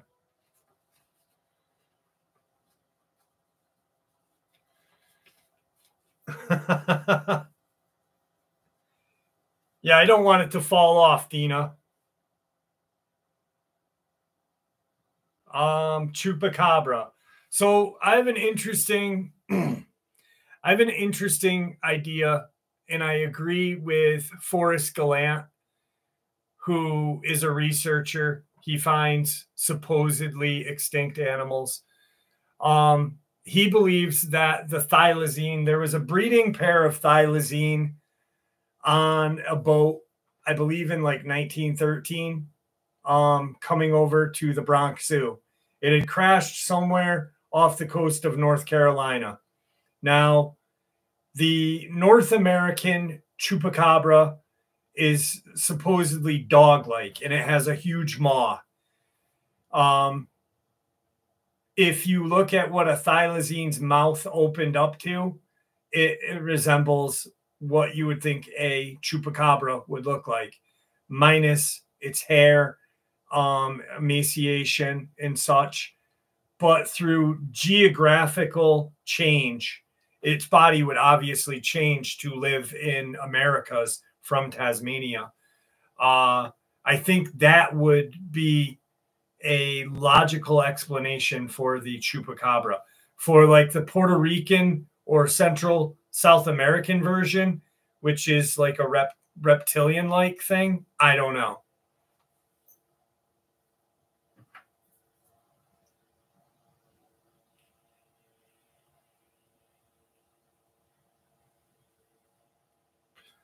Corey Cole, if you got any videos of some tornadoes, send me them. I'd like to hear or watch them. Yeah, Shackleneck. Everyone should pray for the people that are stuck in Nightmare Hall, because there still are people there. Yeah, the thylacine is the Tasmanian tiger, Gigi. Yes. And they do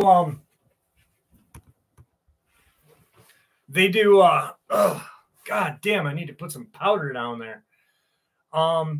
They do, what the fuck was I talking about? Oh, they still do experimentation in those dumps to this day. Just because the war of Dulce happened doesn't mean that it ended. It did not end. It's still going on to this day.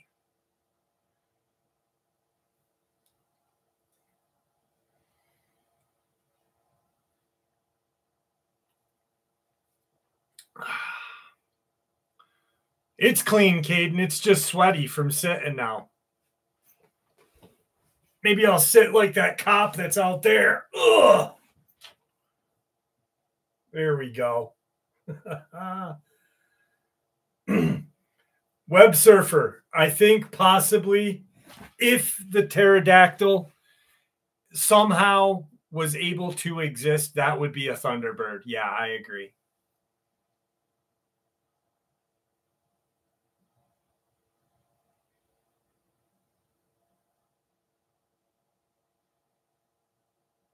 The Navajo don't hunt skinwalkers. And the Ojibwe don't hunt bearwalker either. There's a thesis that I read an Ojibwe thesis that I read from a college out that way, out of Oklahoma. But the Navajo, okay, so the skinwalker, the Yenadalushi, was used in the Ute Navajo Wars. So initially, the Navajo would use these black magic shamans as kind of like a special force during the wars. They would infiltrate Ute camps, crawl up onto their their homes, poison the people, poison the Utes, kill the Utes at night, and then go back. Myth or native lore said they transformed. Some people believe that they just put the pelt of a coyote on and ran around that way.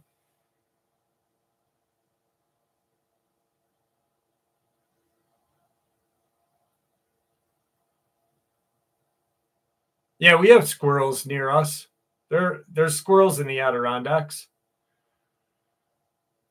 I don't know the War of Dulce. I've done about 1,000 videos on it as of late. KB8 Killer. I did one today, actually. It's when Phil Schneider, Bill Cooper, Tom Castiello, and a Delta Force agency infiltrated Dulce, New Mexico's dumb deep underground military base to try and free the women, children, and men who have been kidnapped and used as genetic experimentation, turned into monsters.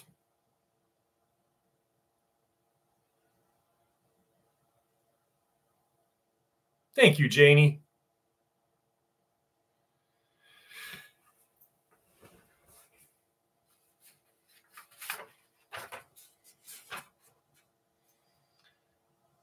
"9 years ago, I had a very unusual experience, which I cannot say was either this or that. My husband and I lived in an apartment at the time. I was asleep in the bedroom and he was out in the living room, most likely sleeping on the sofa. I was startled awake by a thunderous knocking at the front door. I was upset because it was like 2 a.m. and thinking it may have been one of my husband's buddies. I heard my husband get up and answer the door, and as he did, something very weird occurred. I felt like I was in a waking dream. Losing all consciousness of time and my surroundings, it was difficult to describe.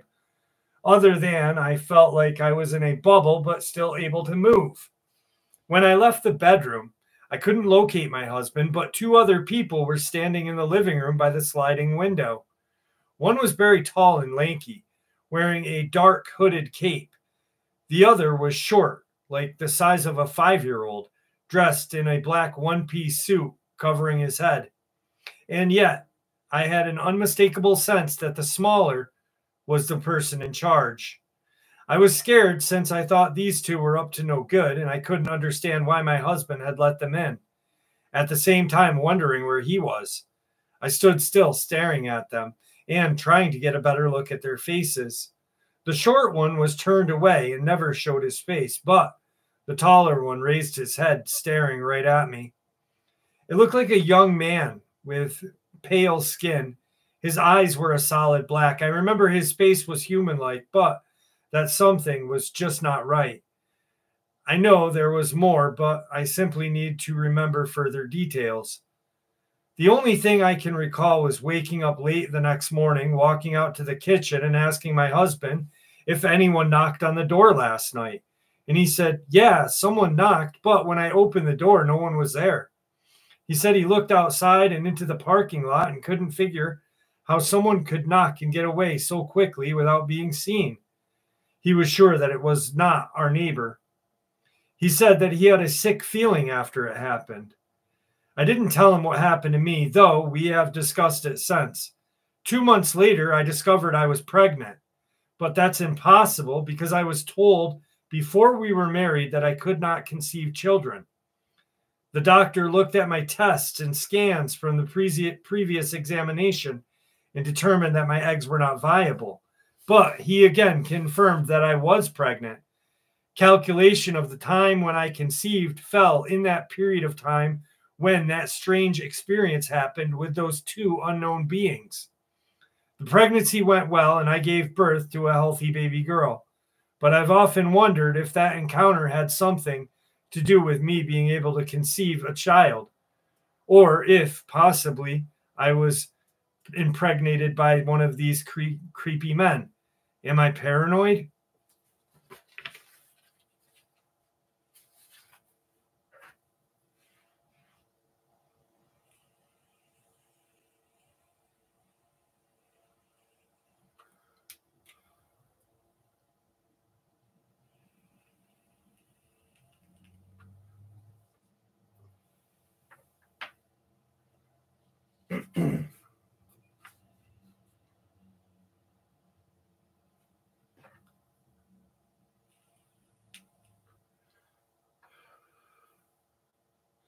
My neighbor's cat keeps killing squirrels and leave. My friend's cat, they had this cat that was just this enormously fat cat, and it was just obese. It was morbidly obese. And one day, my friend's mom, this is when I was a kid, my friend's mom woke up and they had like the cat door, and this cat had killed a raccoon somehow and dragged the dead body of the raccoon and put it in the middle of his kitchen. Caden, I am glad for you too. There's the tattoo. CM, how do you like it?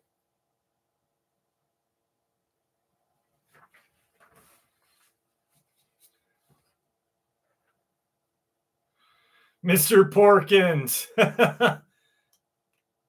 Yeah, his mom woke up to get coffee in the morning, and there's this dead fucking raccoon in the middle of their fucking kitchen. Like, what the hell? Thanks, CM.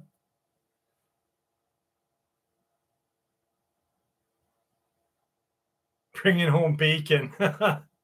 Bacon.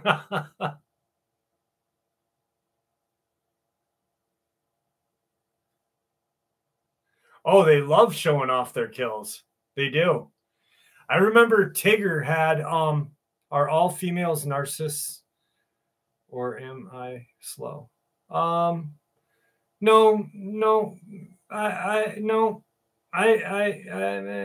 No. Delirium, how are you? Thank you, brother. Where is Buddy? Buddy! Come here, buddy. Come on, fatty. Let me shake something.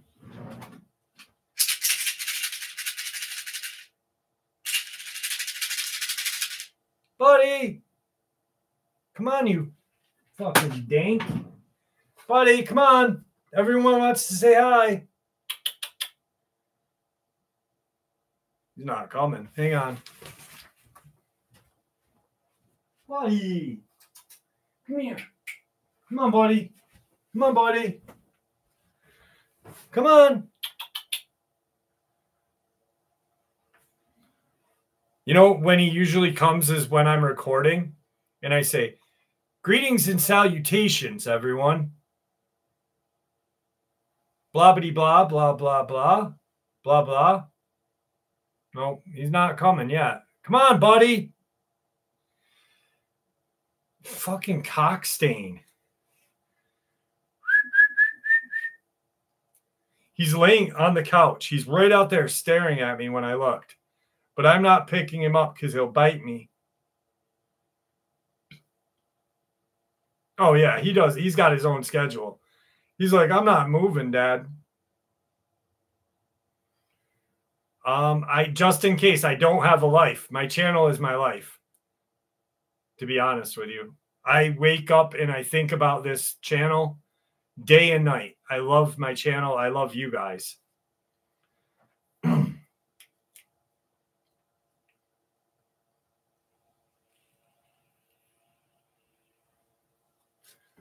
Did you just send it, Corey Cole? Let me check. Ugh. I just got, I just got, ugh.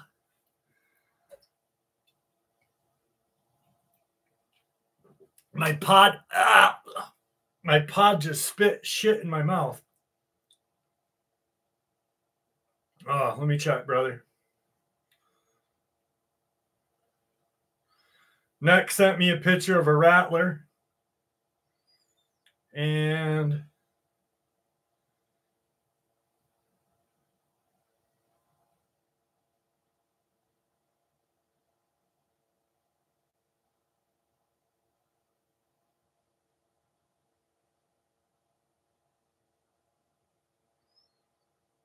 no, I didn't get it yet, Corey. Can you send it to me again so I can see it? Because I did not get it. What the fuck happened here?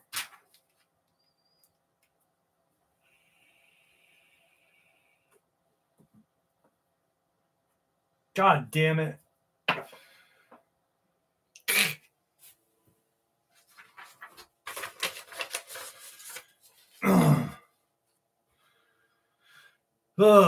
At least it's productive, Jeff. Bring the truth here. You know, that's absolutely right, Light Ray. Thank you, Corey Cole. Thank you. You know, I just okay, so when I got sober, I had nothing. Like, I honestly, so I got diagnosed with my blood disorder and got sober a year later, 2 years later. I had no life. I started the channel, and my channel has become my entire life. It's all I think about is learning as much as I can, trying to do as much as I can. This channel keeps me alive and going on a daily basis. Neck 100%.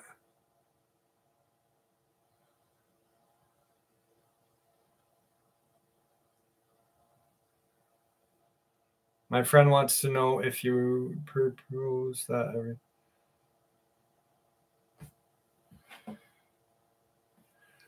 Patty, that's a good question. I don't think like every time they use the Hadron Collider, something happens. I think that quite possibly, I got it, Corey. I got it. I think that, whoa, brother, what the fuck? Is that a tornado? Thank you, Sherry Strong. Appreciate you. Brad is doing well. Brad does not want to have any kind of Brad had a really bad experience with the government, and he is done even talking about it. I'm hammered. California shittered. Oh, man.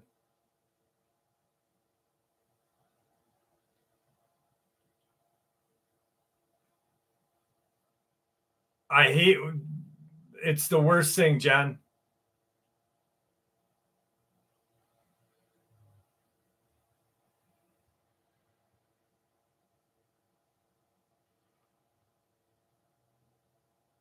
Well, they've used the Hadron Collider before, DB Mac. So, like, I think that's what they were just talking about.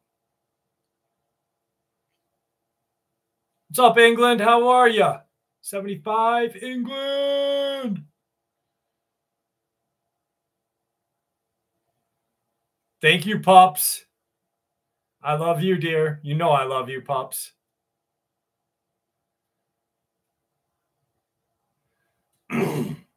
Yeah, that's my one crutch. Pal C is my vape and caffeine. Don't know if Kratom works. Never tried it. There's a Thunderbird, right? That's what I was looking at. That's a tornado, right, Corey Cole? Can I share that with everyone? Do you mind if I share that in the community post?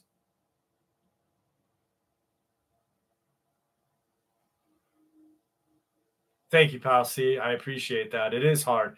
I was addicted to opiates from pills to smoking opium to heroin since I was 17 years old, and I got sober when I was 39. So yeah, it really kicked my ass. I never booted heroin, but I snorted a lot of dope in my day. What's up, 75 England? How are you? Fuck you, Puma P.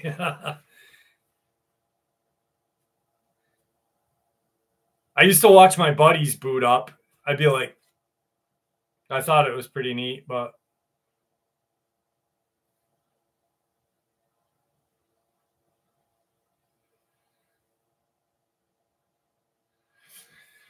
yeah, it is a whole new level.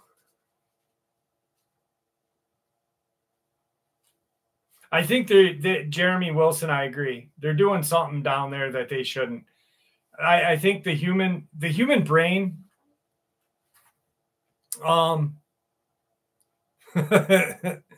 so the human brain, first and foremost, since we dropped the nuclear bomb in the 50s, our creation of industry has pretty much grown 1,000 times, like 70, 80 years. If you go back in time 80 years, they were still doing the same thing pretty much in 1950. Like we grew so much that there has to be some kind of help, some sort of alien help. Like how the fuck did we come up with the idea of the Hadron Collider underground? Like how nuclear bombs so quick to where 10 years prior, we were driving 1957 Chevys and drinking malt shakes, and girls are still on roller skates serving us cheeseburgers. Like there was some sort of kind of like introduction by something smarter than humans.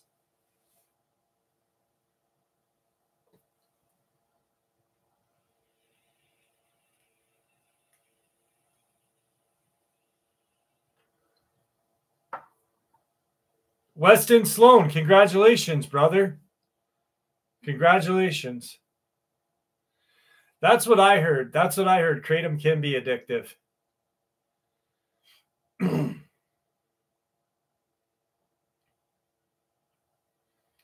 Yeah, I mean, the human brain is not like Elon Musk. Does anyone really think that guy's fucking human? Like, he's got something going on far greater. His brain works in a different way than the average human being. Even a person whose IQ is like in the 180s, Elon Musk is 10 times like, the guy is fucking, something's off with him. I think he's evil. Myself, I think he's an evil man. I think he's got something bad up his sleeve. He portrays this nice guy, this I'm your friend. I'm on the right side like everybody else is. Look at me. But he's got something going on. He's going to do something.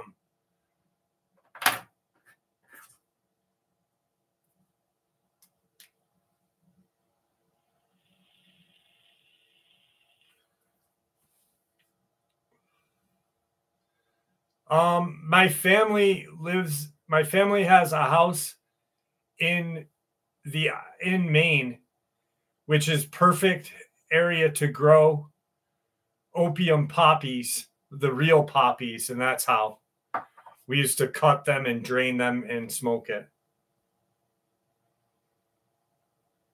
Because we were idiot kids. Lodi. Oh, Lord. Stuck in Lodi again.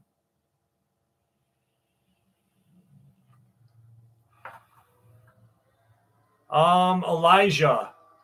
I think that's the only person to vote for.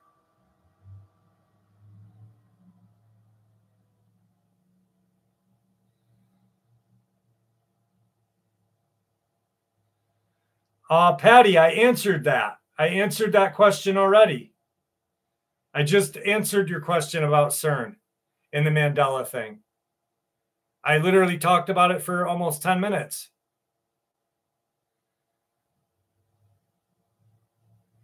Lorraine Barnes, how are you? Sorry I missed you. I didn't say hi to you. Bernice Riggers, how are you?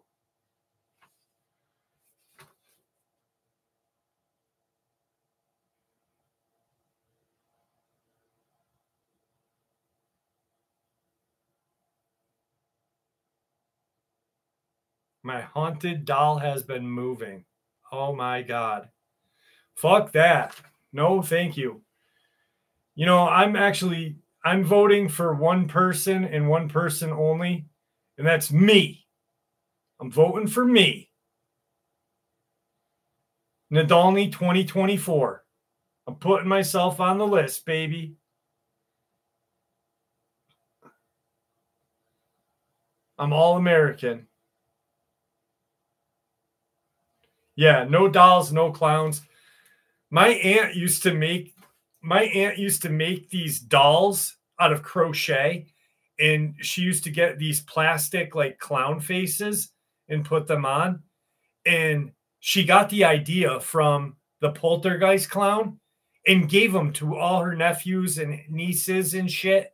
So we all got these creepy fucking clown dolls that were like this big. So my hand, like 3 feet tall. Fuck.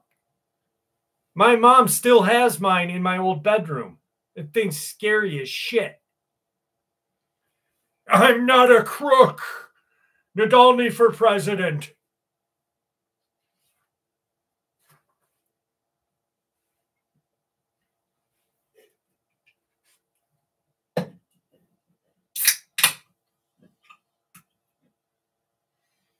My vice president would be Josh Hawley.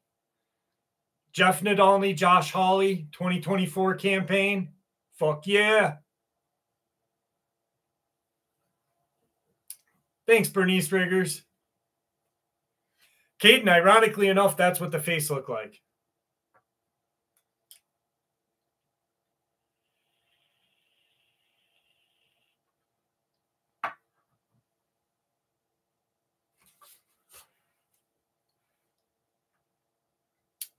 Yeah, mine was purple.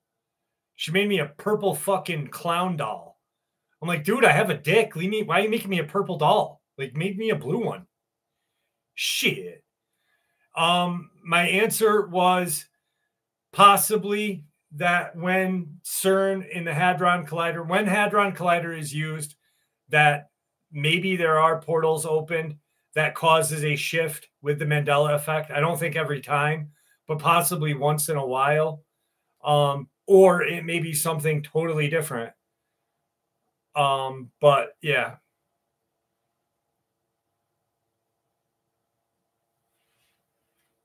Aramic, what's up? How are you? Thank you, Tommy. I'll have you be part of my Secret Service.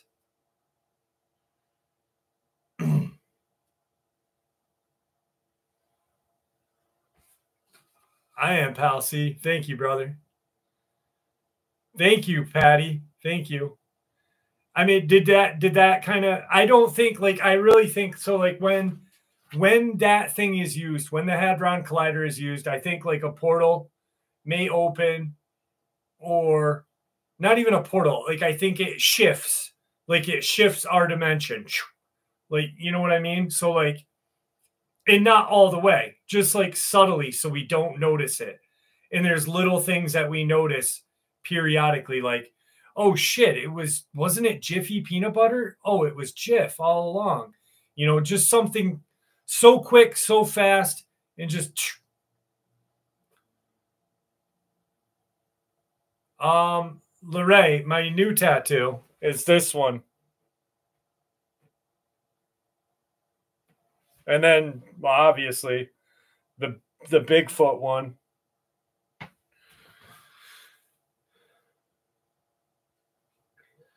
Aramic, it was a good one, brother. It was a good one. I would like to be her presidential bathroom valet.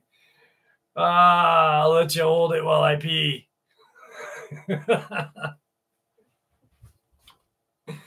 Just don't squeeze it and don't shake it more than twice.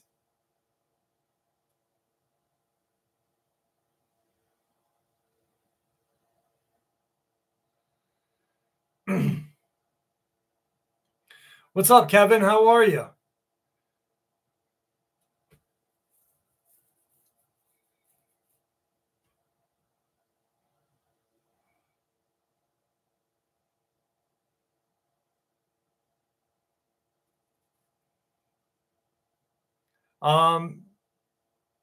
26. People's names are green or purple because of membership. Where they rank as a member.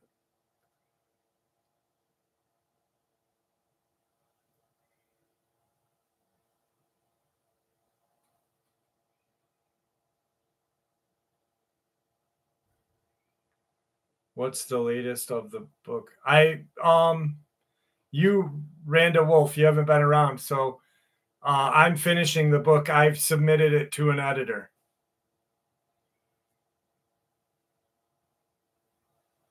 Buddy, I just heard him get down.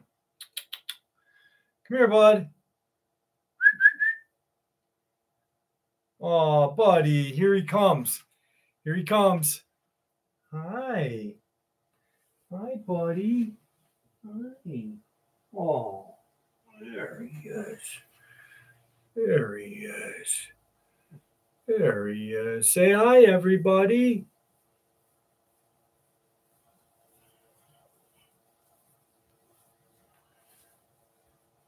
There he is. There's Tiggy. Can you guys hear him breathing? He just woke up, so he's tired. Oh, hi, buddy. Hi, buddy. Oh, good boy. You say hi to everybody. Say hi. Oh, good boy.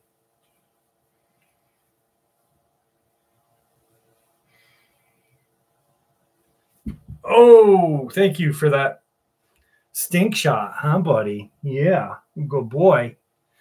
All right, don't go away. Don't bite my leg. Now he wants to bite my leg. I'm gonna name my next cat Wilburn. I think you're level 2 or 1, maybe 3, Andy Davis. Wait, 2. Not sure.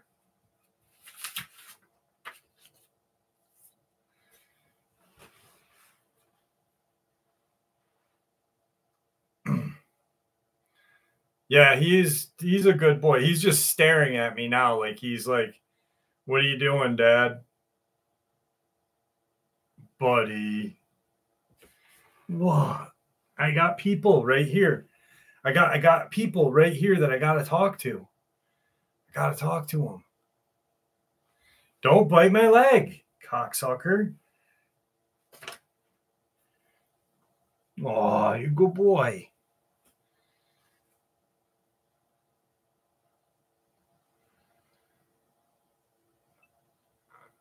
No, he's not hungry.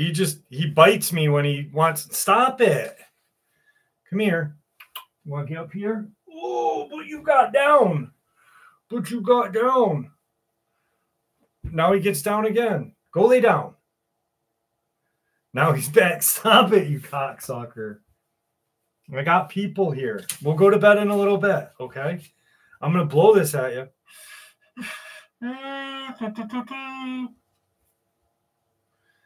Oh, buddy.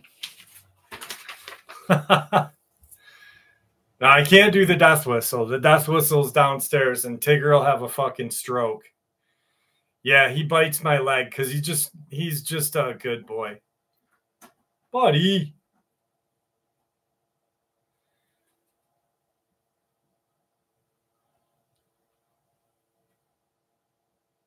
He's a talker, too. He likes to talk. But Maine Coon cats talk a lot.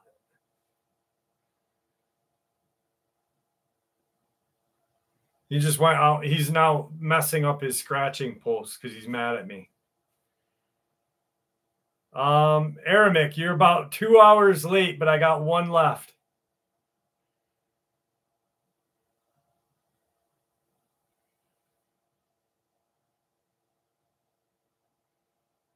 I'll have to check that out, Rando Wolf. Thank you. I never heard of that, but I will look into it. I like reading different stuff. I like learning a lot of stuff. Yeah, Maine Coon cats are very verbal. They like to chirp and fucking chipper and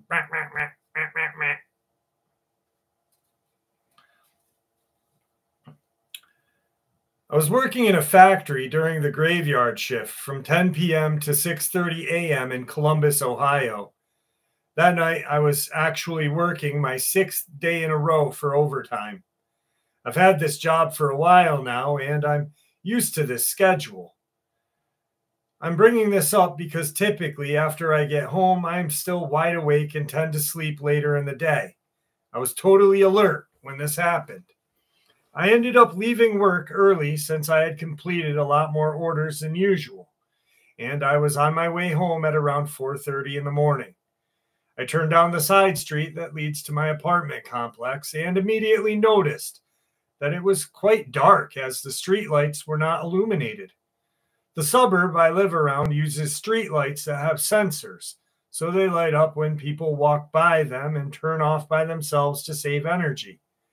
As I noticed it was dark, I decided to turn on my lights in my car.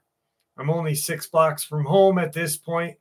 I came around the small bend in the road that leads up to a children's park and the only stop sign on this street between my apartment, which is a few blocks further. I noticed something in the middle of the road.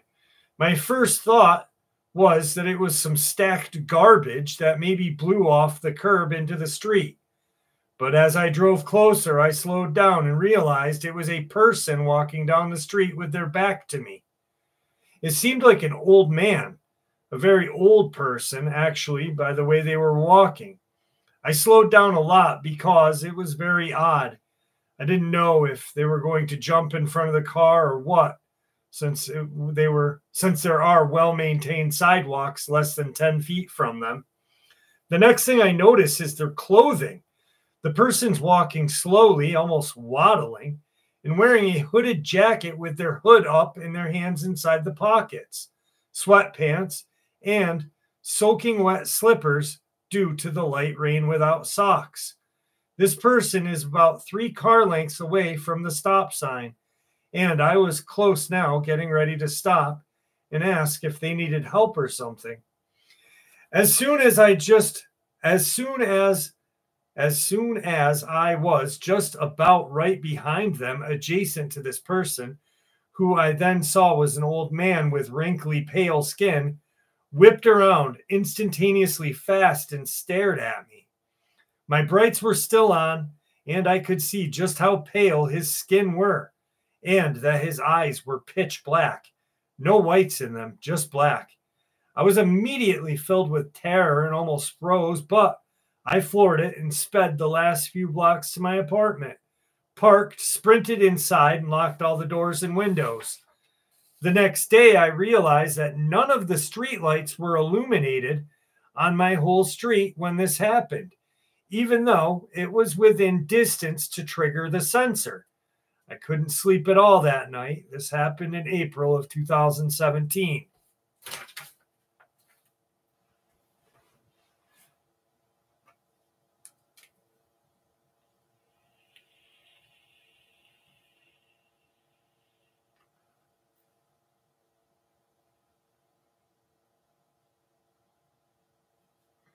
Thank you, Corey Cole. Nick Losa, how are you?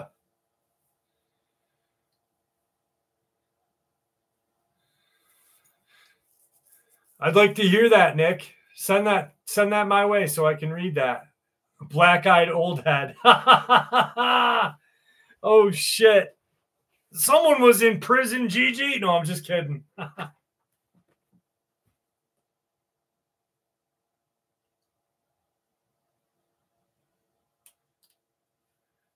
Well, Jessica Dana, the name Rake is actually a creepypasta name. It wasn't given to the crawler. It was Tobias Wade, who is a very famous creepypasta writer, wrote a bunch of stories about the Rake, like the New York incident of 2000 when all the power went off. It's just what people refer to as, excuse me.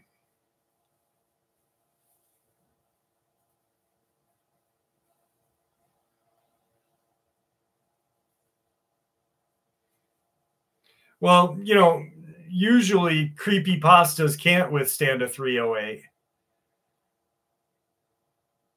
I don't think they could even withstand a BB gun, but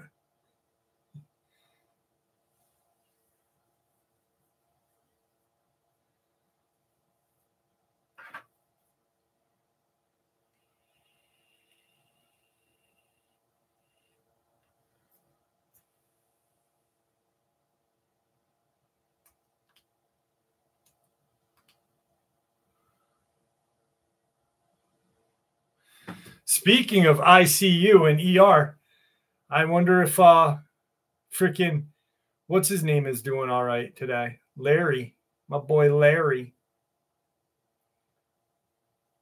Diana, on this channel, and this channel usually only because of Victor, Dogman and Werewolf are two different entities.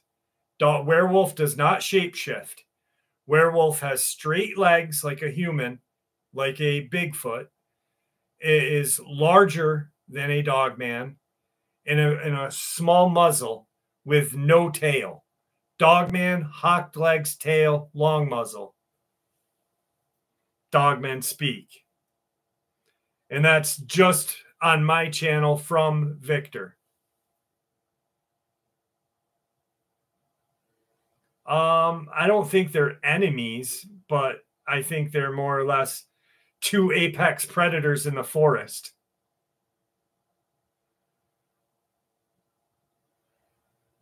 Nothing on Gila as of late, Nick. Nothing.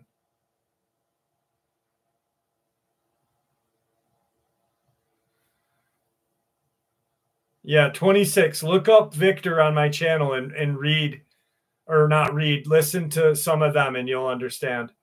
Like that's like saying, a grizzly bear or a bear and a wolf are mortal enemies. No, they're just two predators that hunt. So.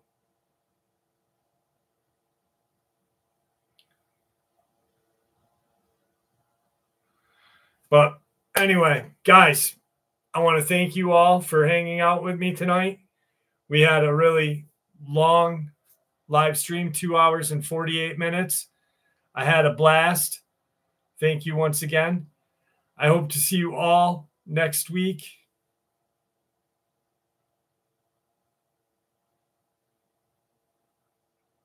Diana, that's on my channel. And that's a guy named what's that guy's name? And he's from Sweden.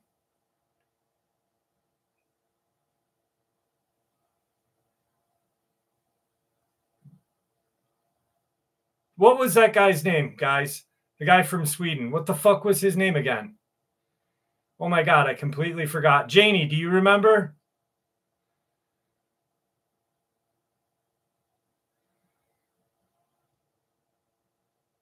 No, not Steph. Fuck. Not Steph. The Swedish guy.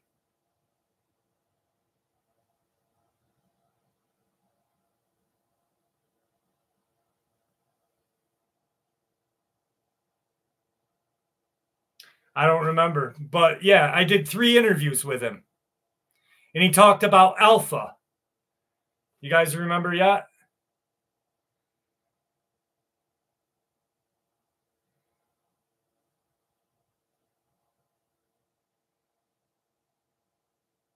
The fuck was his name? Oh my God. I can't remember.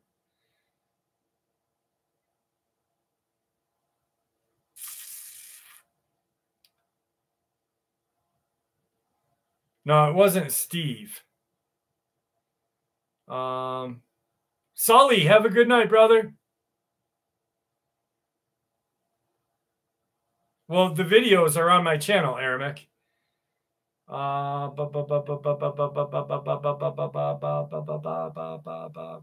Not stuff, not fucking da-da-da. No, not Seven. What the hell is Seven? I never interviewed anybody named Seven. No, I wish Alec Jones would come on my channel. Hang on, I'll tell you right now. Shit. Dirt.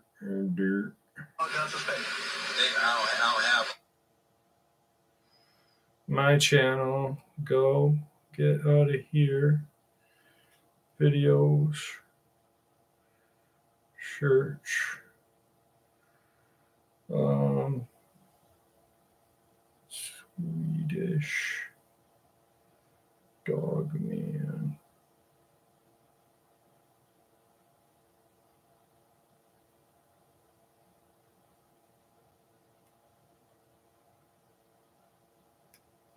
Hang on. So getting on to John Phoenix. All right, everybody. Today I had John Phoenix was his name. All right.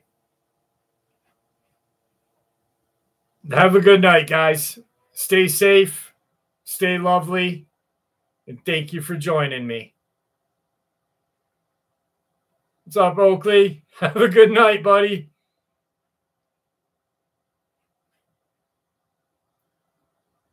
Be safe. I'll see you all next week, hopefully. Well, his name was John Phoenix that he went by on the channel.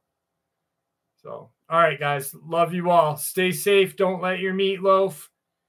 And stay packed out in the woods. Alan Howell, good seeing you, brother. I love you all.